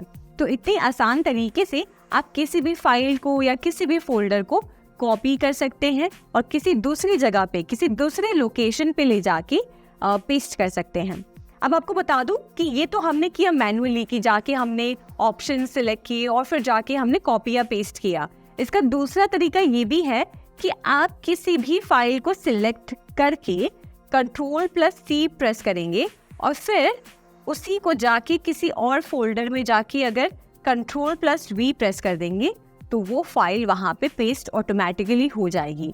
तो ये कॉपी और पेस्ट करने का एक शॉर्टकट था कि कॉपी आप कैसे कर सकते हैं Ctrl+C दबाकर, और पेस्ट आप कैसे कर सकते हैं Ctrl+V दबाकर।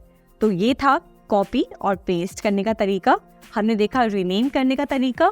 अब हम देखते हैं कि कैसे आप किसी फाइल की लोकेशन जान सकते हैं। हम वापस आते हैं हमारे वीडियोस वाली फाइल में और मान लीजिए कि मुझे इस फाइल, ये जो फोल्डर है, इसकी लोकेशन जाननी है कि ये कहाँ पे स्टोर्ड है। तो मैं इस पे राइट क्लिक करके अगर प्रॉपर्टीज पे आती हूँ तो प्रॉपर्टीज में आप देखेंगे कि इस फाइल की लोकेशन यहाँ से आप देख सकते हैं कि देखिए ये C ड्राइव में स्टोर्ड है और ये सारी इंफॉर्मेशन फोल्डर के नाम के साथ यहाँ पे दी गई है। तो ये था कि कैसे आप किसी भी फाइल की लोकेशन जान सकते हैं। अब एक और यूजफुल फीचर आप यूज कर सकते हैं जो कि है कि आप अपने फाइल्स को, जो भी आप फाइल्स विंडो में देख रहे हैं, उन्हें प्रॉपर्ली ऑर्गेनाइज तरीके से देख सकते हैं।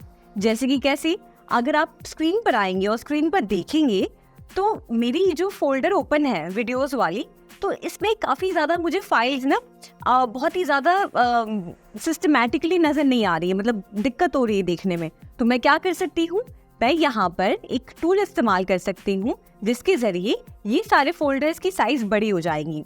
तो अगर आप यहाँ पे ऊपर आएंगे और व्यू वाले ऑप्शन पे क्लिक करेंगे तो देखिए आपको मल्टीपल ऑप्शंस यहाँ पे मिलते हैं, जैसे कि extra large icons, small icons, medium icons, और लिस्ट के रूप में अपने फोल्डर्स को देखना, डिटेल्स के रूप में अपने फोल्डर्स को देखना। तो आइए देखते हैं कि एक्चुअली ये काम कैसे करता है। मान लीजिए मैंने एक्स्ट्रा लार्ज आइकन्स पे क्लिक किया, ठीक है। तो एक्स्ट्रा लार्ज आइकन्स पे क्लिक करते ही ये सारे फोल्डर्स, ये सारे फाइल्स अब साइज में बड़े हो गए हैं, जिससे कि मुझे इन्हें देखने में आसानी होगी। वैसे ही आप एक्स्ट्रा लार्ज से लार्ज कर सकते हैं, उसी तरीके से आप मीडियम कर सकते हैं, और उसी तरीके से आप स्मॉल आइकन्स भी सिलेक्ट कर सकते हैं, जिसकी वजह से आपको फाइल्स काफ़ी छोटी छोटी नज़र आती हैं, जिससे कि आप एक ही स्क्रीन पे सारे फाइल, सारे फोल्डर्स एक साथ कंप्रेस तरीके से देख सकते हैं। अब वहीं हम व्यू में आगे जाएंगे तो यहाँ पे आप देखेंगे कि लिस्ट का ऑप्शन है। अब हमने साइजेस की बात की, अब हम लिस्ट के हिसाब से भी इन फाइल्स को अरेंज कर सकते हैं। कैसे कर सकते हैं, लिस्ट पे अगर आप क्लिक करेंगे तो देखिए ये लिस्ट के हिसाब से ये फाइल्स ऑर्गेनाइज हो गई हैं। अगर आप डिटेल्स पे करेंगे तो डिटेल्स के हिसाब से एक एक करके सारी फाइल्स ऑर्गेनाइज हो गई हैं। वैसे ही आप कंटेंट के हिसाब से ऐसे इस तरीके से फाइल ऑर्गेनाइज कर सकते हैं, और नेविगेशन भी उसका चेंज कर सकते हैं। देखिए इस तरीके से कॉम्पैक्ट व्यू कर सकते हैं, और भी कई सारे ऑप्शंस हैं। तो इस तरीके से आप किसी भी फोल्डर में जाकर फाइल्स को अपने सहूलियत के हिसाब से ऑर्गेनाइज कर सकते हैं। अब चलिए देखते हैं कि अगर आप किसी फोल्डर को या किसी फाइल को हाइड करना चाहते हैं, उसे हिडन फोल्डर में डालना चाहते हैं, तो वो आप कैसे कर सकते हैं। तो कई बार ऐसा होता है ना कि हम अपना लैपटॉप किसी को कुछ समय के लिए यूज़ करने के लिए दे रहे हैं, और हमारे पास लैपटॉप में कोई पर्सनल इंफॉर्मेशन है, या कोई ऐसा डॉक्यूमेंट है, या कोई ऐसा फाइल या फोल्डर है जो बहुत ज़्यादा इम्पॉर्टेंट है, और आप चाहते हैं कि कोई भी उसे एक्सेस ना कर पाए, यूज़ ना कर पाए, या वो इन्फॉर्मेशन लीक ना हो जाए। तो उसके लिए आप टेम्पररी या फिर परमानेंटली भी उन फाइल्स या फोल्डर्स को हाइड कर सकते हैं। अब वो कैसे करते हैं, उसके लिए आइए स्क्रीन पे देखते हैं। तो समझिए डेस्कटॉप पे ये सारे जो फोल्डर्स हैं मैंने बना रखे हैं। अब इसमें से समझिए ये जो न्यू फोल्डर 4 है, इसे मुझे हाइड करना है। तो इसके लिए मैं राइट क्लिक करूंगी फोल्डर पर, और उसके बाद प्रॉपर्टीज में जाऊंगी। प्रॉपर्टीज में जाने के बाद आपको एट्रीब्यूट्स में ये हिडन वाला ऑप्शन मिलेगा। आप जब हिडन वाला ऑप्शन सिलेक्ट करेंगे, यानी कि उस पर क्लिक करेंगे, तो वो ऑप्शन सिलेक्ट हो जाएगा, और उसके बाद आप ओके दबाएंगे, और फिर उसके बाद ये पूछ रहा है कि apply changes to this folder, subfolders and files, यानी कि आप इस फोल्डर से रिलेटेड जो भी सब फोल्डर्स बने हैं उन सब पे ये चेंजेस करना चाहते हैं। तो हाँ जी, मैं करना चाहती हूँ, इसलिए मैं ओके पे क्लिक करूँगी। और अब आप देखेंगे कि डेस्कटॉप से मेरी जो न्यू फोल्डर 4 वाली फाइल जो मुझे हाइड करनी थी वो हट गई है, वो अब किसी को दिखेगी नहीं। और मानिए अब लैपटॉप मेरे पास वापस आ गया है, और मैं वापस मेरे जो हिडन फोल्डर्स हैं उसे देखना चाहती हूँ। तो उसके लिए मैं क्या कर सकती हूँ, मैं यहाँ पर जो टूल दिया है व्यू ऑप्शन का, मैं व्यू पे क्लिक करूँगी। उसके बाद हम जाएंगे शो पर, और शो पर जाकर हम हिडन आइटम्स पर क्लिक करेंगे, जिससे कि हमने जो फाइल्स हाइड की हैं वो हमें अब व्यू हो रही हैं। देखिए न्यू फोल्डर 4 के नाम से जो फाइल हमने अभी हाइड की थी वो दिखाई दे रही है। तो ये था तरीका कि कैसे आप किसी भी फोल्डर को या किसी भी फाइल को टेम्पररी और या फिर परमानेंटली उसे हाइड कर सकते हैं। अब आगे बढ़ते हैं और जो टूल्स यहाँ पे फाइल एक्सप्लोरर पे हमारे लिए अवेलेबल हैं उसे चेक करते हैं। तो यहाँ पे आप टूल्स में देखेंगे कि ये जो 3 डॉट्स है इस पर आप क्लिक करेंगे तो देखिए बहुत सारे ऑप्शंस आ रहे हैं कि आप किसी भी फोल्डर को क्विक एक्सेस पे पिन कर सकते हैं या फिर उन सभी फोल्डर्स को सिलेक्ट कर सकते हैं। तो यहाँ पे सिलेक्ट ऑल ऑप्शन से देखिए ये सारे फोल्डर्स सिलेक्ट हो गए, तो आप इजीली यहाँ से कॉपी कर सकते हैं या इनको डिलीट कर सकते हैं। फिर आप वापस थ्री डॉट्स वगैरह हम जाएँ तो आप देखें, आप पाथ को कॉपी कर सकते हैं। फिर हमने सिलेक्ट ऑल किया है तो यहाँ से हम सिलेक्ट नन कर देते हैं, और उसके बाद आप प्रॉपर्टीज़ में जाके इन फोल्डर्स की क्या मतलब लोकेशन है और क्या इन्फॉर्मेशन है वो सब देख सकते हैं। और प्लस आप एक्स्ट्रा जो भी इंफॉर्मेशन आप चाहते हैं, जनरल इंफॉर्मेशन, ये सारी इंफॉर्मेशन यहाँ से एक्सेस कर सकते हैं। अब चलिए देखते हैं कि मानिए कि आपको ये सारे फोल्डर्स को एक फोल्डर में ट्रांसफ़र करना है। यानी कि मेरे डेस्कटॉप पे आप देखेंगे तो ये अमेज़ॉन टेस्टिंग, HP ओमेन और ये सब अलग अलग फोल्डर्स और फाइल्स बने हुए हैं। अब मैं इन सभी फोल्डर्स को, इन सभी फाइल्स को 2 फोल्डर्स में डिवाइड करना चाहती हूँ, यानी कि 2 फोल्डर्स में स्टोर करना चाहती हूँ। तो वो मैं कैसे कर सकती हूँ? मैं क्या कर सकती हूँ कि मैं यहाँ पे जाके न्यू पे क्लिक करके एक नया फोल्डर क्रिएट कर सकती हूँ। फोल्डर को मैंने नाम दिया यहाँ से, समझिए फोल्डर 1, ठीक है। अब मैंने ये फोल्डर 1 क्रिएट कर दिया, एंटर दबा दिया तो एक फोल्डर 1 नाम से फोल्डर क्रिएट हो गया है डेस्कटॉप पे। वैसे ही मैं फोल्डर 2 क्रिएट करना चाहती हूँ, तो मैं वापस जाऊंगी न्यू वाले ऑप्शन पे, यहाँ पे फोल्डर के ऑप्शन पे जाऊंगी और यहाँ पे टाइप करूंगी फोल्डर 2। इस तरीके से फोल्डर 2 भी क्रिएट हो गया। अब मैं डेस्कटॉप पे जितने भी ये फाइल्स हैं इन सबको इन दोनों फोल्डर्स में अलग अलग तरीके से स्टोर करना चाहती हूँ। तो मैं कैसे कर सकती हूँ? मैंने समझो ये सारी फोल्डर्स को जो है सिलेक्ट किया, उसके बाद Ctrl+C दबाकर कॉपी कर दिया और यहाँ पे फोल्डर 1 को ओपन करके Ctrl+V दबाकर यहाँ पे सारे फोल्डर्स आप देखिए पेस्ट हो रहे हैं।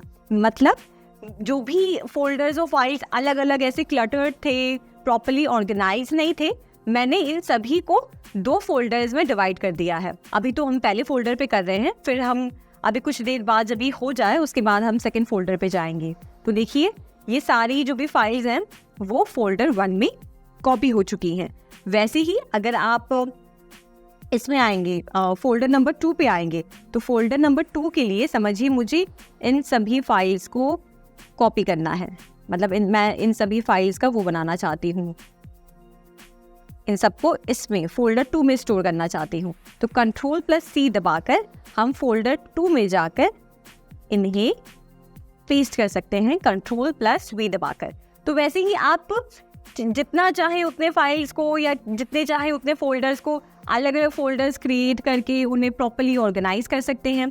मैंने तो अभी बस कॉपी किया था, इस वजह से आपको ये फोल्डर्स और अलग से दिख रहे हैं। अगर मैंने इन्हें कट किया होता, कट करके अगर पेस्ट किया होता तो ये सारे फोल्डर्स 2 में ऑर्गेनाइज हो गए होते। अब वो भी कैसे कर सकते हैं आपको मैं दिखाती हूँ। जैसे समझिए कि मैंने जो है ये फोल्डर्स को सिलेक्ट करके राइट क्लिक करके भी आप इन्हें यहाँ से कट ऑप्शन पे क्लिक करेंगे, ठीक है। और कट ऑप्शन पे क्लिक करके आप जब फोल्डर 1 पे जाते हैं और यहाँ आकर जब आप पेस्ट करते हैं तो ये सारे फोल्डर्स डेस्कटॉप पे से कट होके इस एक फोल्डर में पेस्ट हो गए हैं। अब आप बैक जाइए तो देखिए कि जो एक्स्ट्रा फोल्डर्स यहाँ वहाँ थे वो सब एक जगह आ गए हैं। वैसे ही ये जो बाकी बचे कुचे जो फोल्डर्स हैं इनको भी मैं फोल्डर 2 में करना चाहती हूँ। तो वो मैं कैसे कर सकती हूँ?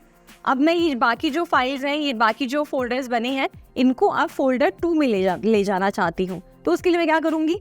मैं एक फाइल को सिलेक्ट करूँगी और फिर कंट्रोल दबाते मैं सारे फोल्डर्स को एक साथ ऐसे करके सिलेक्ट करती रहूँगी। देखिए इस तरीके से, ठीक है। अब ये सारे सिलेक्ट हो गई। मैंने राइट क्लिक किया, कट ऑप्शन को क्लिक किया और फोल्डर 2 में जाकर मैं यहाँ पर Ctrl+V दबाकर इन सारे फोल्डर्स को यहाँ पे मैंने पेस्ट कर दिया है। अब आप बैक जाके देखेंगे तो डेस्कटॉप में सिर्फ 2 ही फोल्डर्स हैं, फोल्डर 1 और फोल्डर 2। और ऐसे क्या हुआ है कि मैंने जो भी सारे अलग अलग फोल्डर्स यहाँ वहाँ बिखरे पड़े थे उन सबको 2 में बहुत ही अच्छी तरीके से ऑर्गेनाइज कर दिया है, जिसकी वजह से मेरा जो डेस्कटॉप है काफ़ी ज़्यादा क्लीन दिखेगा और मैं मेरे सारे फाइल्स को और फोल्डर्स को काफ़ी आसानी से एक्सेस कर सकती हूँ। अब आप डेस्कटॉप पे आके देखेंगे तो जो अलग अलग फोल्डर्स, अलग अलग फाइल्स बिखरे पड़े थे वो 2 फोल्डर्स में आ गए हैं, फोल्डर 1 और फोल्डर 2 में। और बाकी जो फोल्डर्स और फाइल्स आपको दिख रहे हैं, जैसे माइक्रोसॉफ्ट एज, जो ये सब बाकी एप्लीकेशंस आपको दिख रहे हैं, ये मैं इनको अलग रखना चाहती हूँ, इसलिए ये अलग है। तो अब बढ़ते हैं यहाँ पे जो रिसाइकल बिन दिख रहा है। अभी रिसाइकल बिन क्या है? रिसाइकल बिन एक ऐसी जगह है, ये एक ऐसा एप्लीकेशन है जो आपकी डिलीटेड फाइल्स को टेम्पररी स्टोर करता है।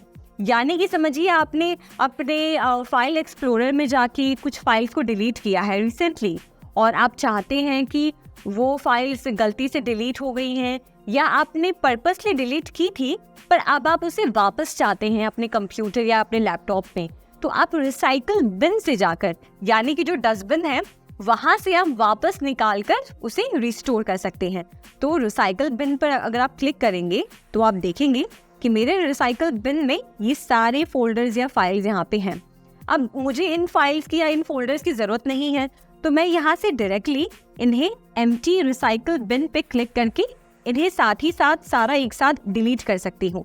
या तो मैं चाहती हूँ कि ये जो भी डिलीट हुआ है वो वापस मेरे लैपटॉप में या कंप्यूटर में वापस स्टोर हो जाए, तो वो भी मैं कर सकती हूँ रिस्टोर ऑल आइटम्स पे क्लिक करके। या फिर मैं मैन्युअली इंडिविजुअली सिलेक्ट करके एक एक फाइल या एक एक फोल्डर को रिस्टोर करना चाहती हूँ, तो वो भी यहाँ से सिलेक्ट करके राइट क्लिक करके रिस्टोर कर सकती हूँ।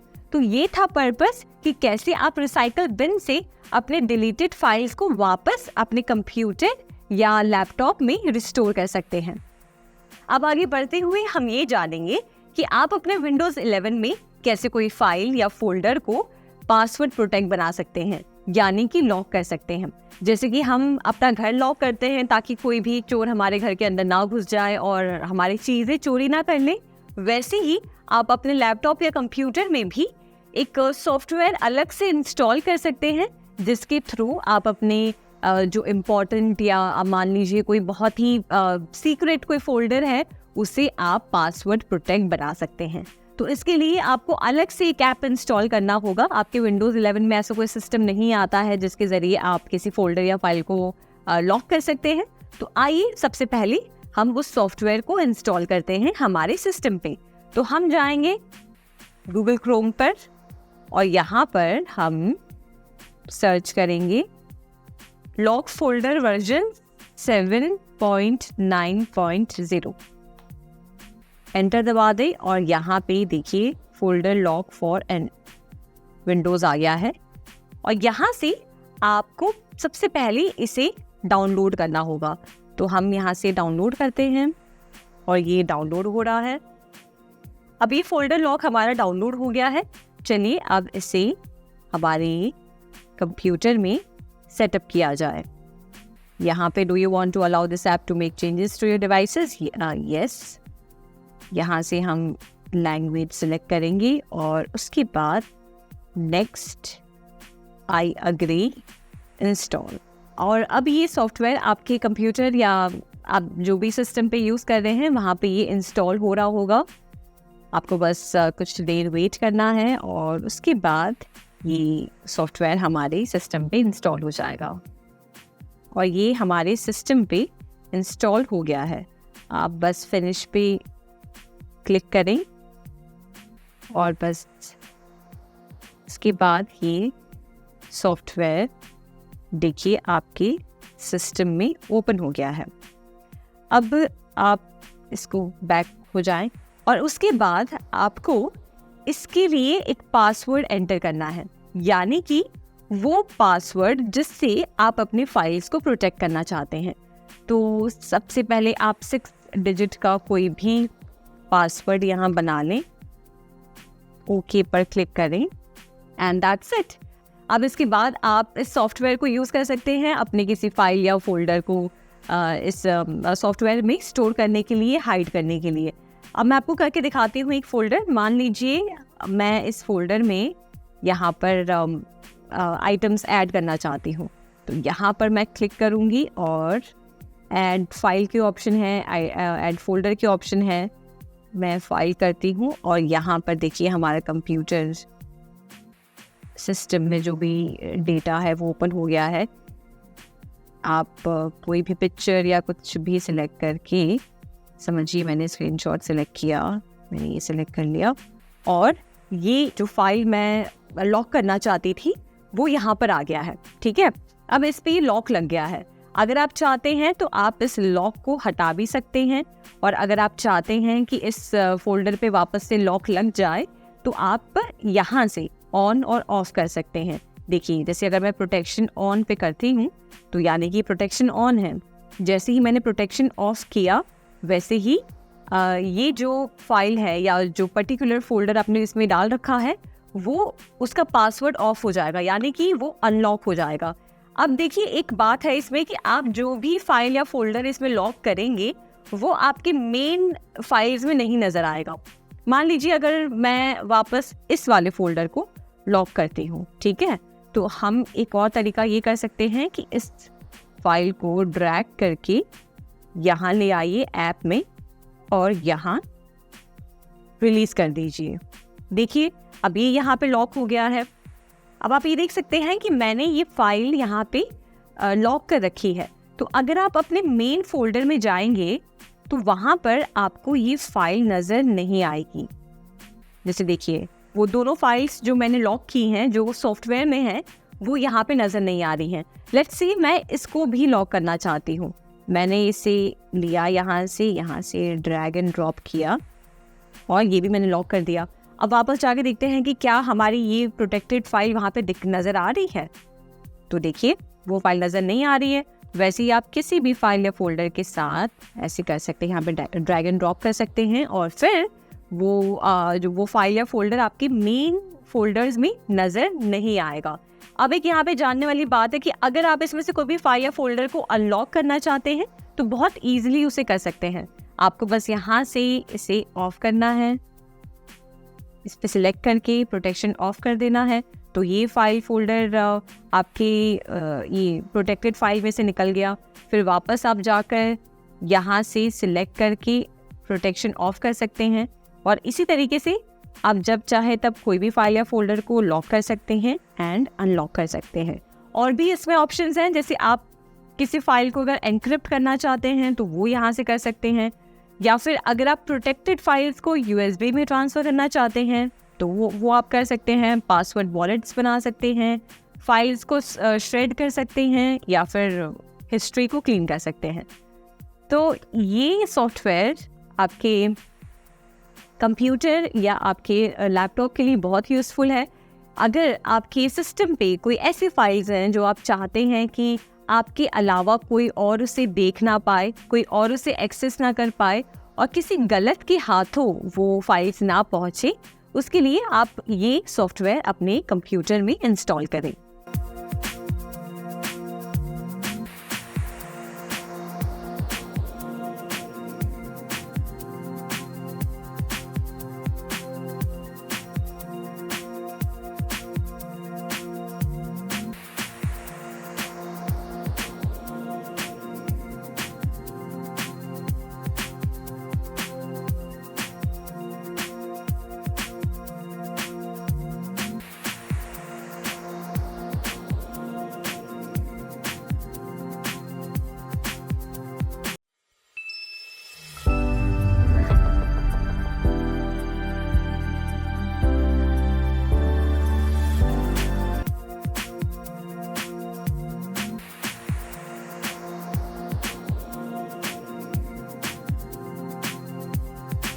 विंडोज़ 11 पर प्रोग्राम को इंस्टॉल करने के लिए कई सारे तरीके हैं।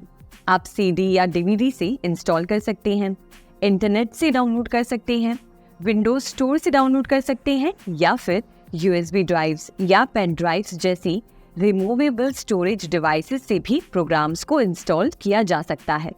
यूजर्स किसी भी माध्यम से आसानी से प्रोग्राम्स को इंस्टॉल कर सकते हैं। एक बार इंस्टॉल होने के बाद प्रोग्राम्स को कंट्रोल पैनल या सेटिंग्स ऐप का इस्तेमाल करके अनइंस्टॉल या मॉडिफाई किया जा सकता है। शुरुआत में इंस्टॉलेशंस आमतौर पर सीडीज या डीवीडीज का इस्तेमाल करके किया जाता था, लेकिन इंटरनेट डाउनलोड्स और यूएसबी ड्राइव्स जैसे तेज तरीके आने के बाद अब इन माध्यमों का कम यूज होता है।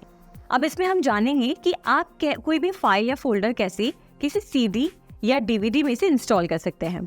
अब देखा जाए तो आजकल कोई भी सीडी या डीवीडी में से कोई भी फाइल्स इंस्टॉल नहीं करता है, क्योंकि अब हमारे पास यूएसबी ड्राइव्स आ गए हैं और भी ऐसे फास्ट ऑप्शंस आ गए हैं जो एक तरह से सीडी या डीवीडी को रिप्लेस कर दिए गए हैं। पर फिर भी अगर आप इंस्टॉल करना चाहते हैं तो बहुत ही सिंपल तरीका है। आप जैसे ही सीडी या डीवीडी ड्राइव अपने लैपटॉप या कंप्यूटर में इंसर्ट करेंगे तो वो ऑटोमेटिकली इंस्टॉल होना शुरू हो जाएगा। अगर वो ऑटोमेटिकली इंस्टॉल होना शुरू नहीं हो रहा है तो सबसे पहले आपको उसे रन करना होगा, और रन करने के लिए अगर वो कोई पासवर्ड मांग रहा है तो आप अपनी सीडी या डीवीडी के कवर में या फिर उसके मैनुअल में देखें कि कोई अगर पासवर्ड मेंशन है। अगर कोई पासवर्ड मेंशन है तो वो पासवर्ड एंटर करें और ऑटोमेटिकली फिर वो इंस्टॉल होना शुरू हो जाएगा। अब आगे बढ़ते हुए चलिए जानते हैं कि आप किसी प्रोग्राम या एप्लीकेशन को अपने विंडोज़ लैपटॉप या विंडोज़ कंप्यूटर पे कैसे इंस्टॉल कर सकते हैं और कैसे अनइंस्टॉल कर सकते हैं।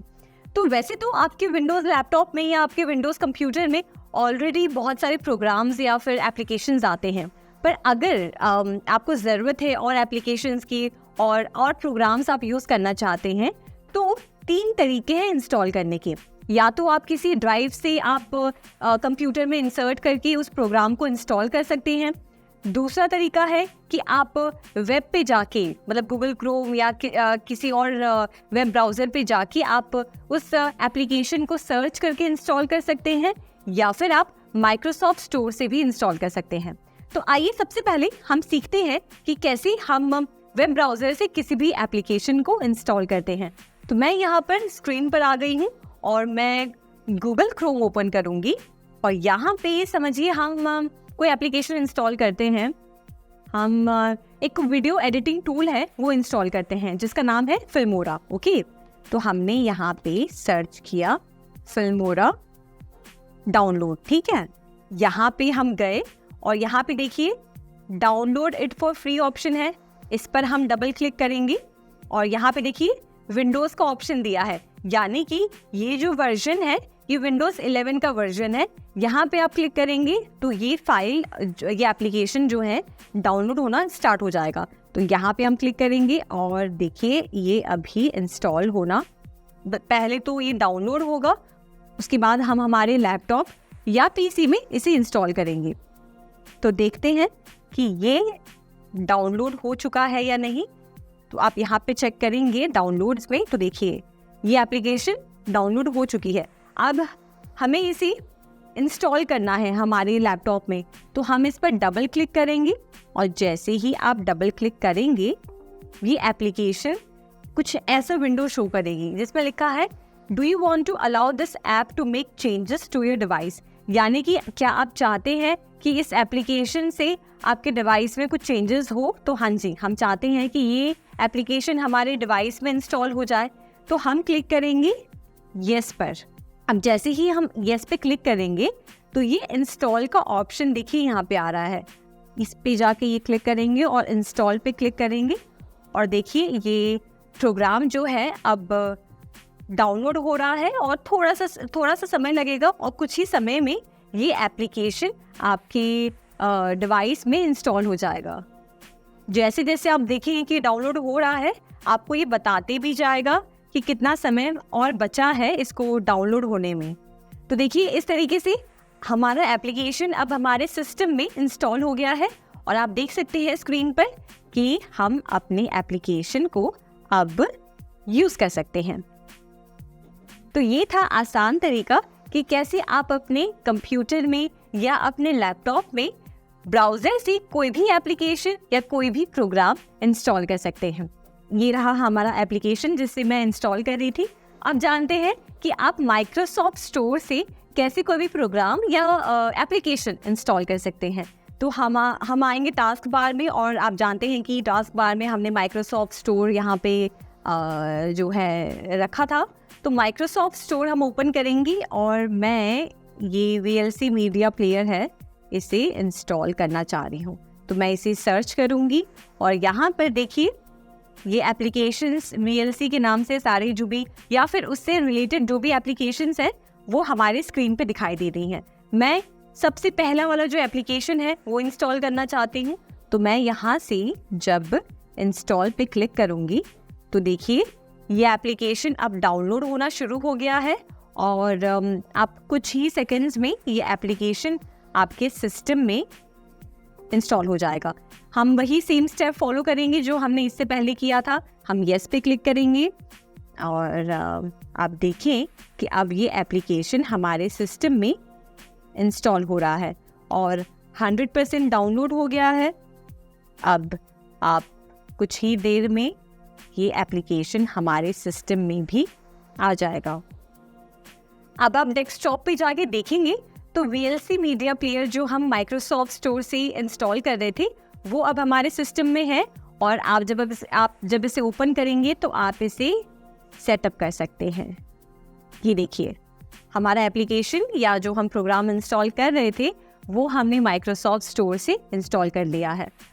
अब जानते हैं कि समझिए आपने ये सारी प्रोग्राम्स या सारे एप्लीकेशंस आपने वेब ब्राउज़र से या फिर माइक्रोसॉफ्ट स्टोर से इंस्टॉल किए हैं, पर अब आप चाह रहे हैं कि इन एप्लीकेशंस की आपको ज़रूरत नहीं है, तो आप अपने लैपटॉप पे या अपने कंप्यूटर पे स्पेस खाली करना चाह रहे हैं और आप अनवांटेड एप्लीकेशंस या प्रोग्राम्स अनइंस्टॉल करना चाह रहे हैं।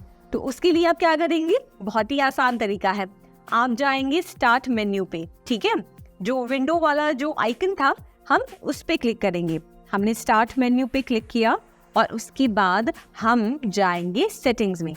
सेटिंग्स पे आप क्लिक करें और सेटिंग्स में लेफ्ट साइड जो पैनल है इसमें आप देखेंगे एप्लीकेशंस का ऑप्शंस है। आप जब ऐप्स पे क्लिक करेंगे तो यहाँ पे देखिए सबसे पहला जो ऑप्शन है वो है इंस्टॉल्ड ऐप्स। जब आप इस पे क्लिक करेंगे तो आप देखेंगे कि आपके सिस्टम में जितने भी एप्लीकेशंस या प्रोग्राम्स इंस्टॉल्ड हैं वो यहाँ पे नज़र आएंगे। अब मैंने अभी फिल्मोरा इंस्टॉल किया पर अब मुझे उसकी ज़रूरत नहीं है, तो मैं उसे अनइंस्टॉल कैसे करूँगी? यहाँ पे 3 डॉट पे मैंने क्लिक किया और यहाँ से अनइंस्टॉल कर दिया और फिर यहाँ से रिमूव कर दिया। तो ये एप्लीकेशन अब मेरे सिस्टम में नहीं है। वैसे ही समझिए अगर मैं कोई और एप्लीकेशन अनइंस्टॉल करना चाहती हूँ, समझिए हमने अभी VLC डाउनलोड किया तो हम VLC को अनइंस्टॉल करते हैं।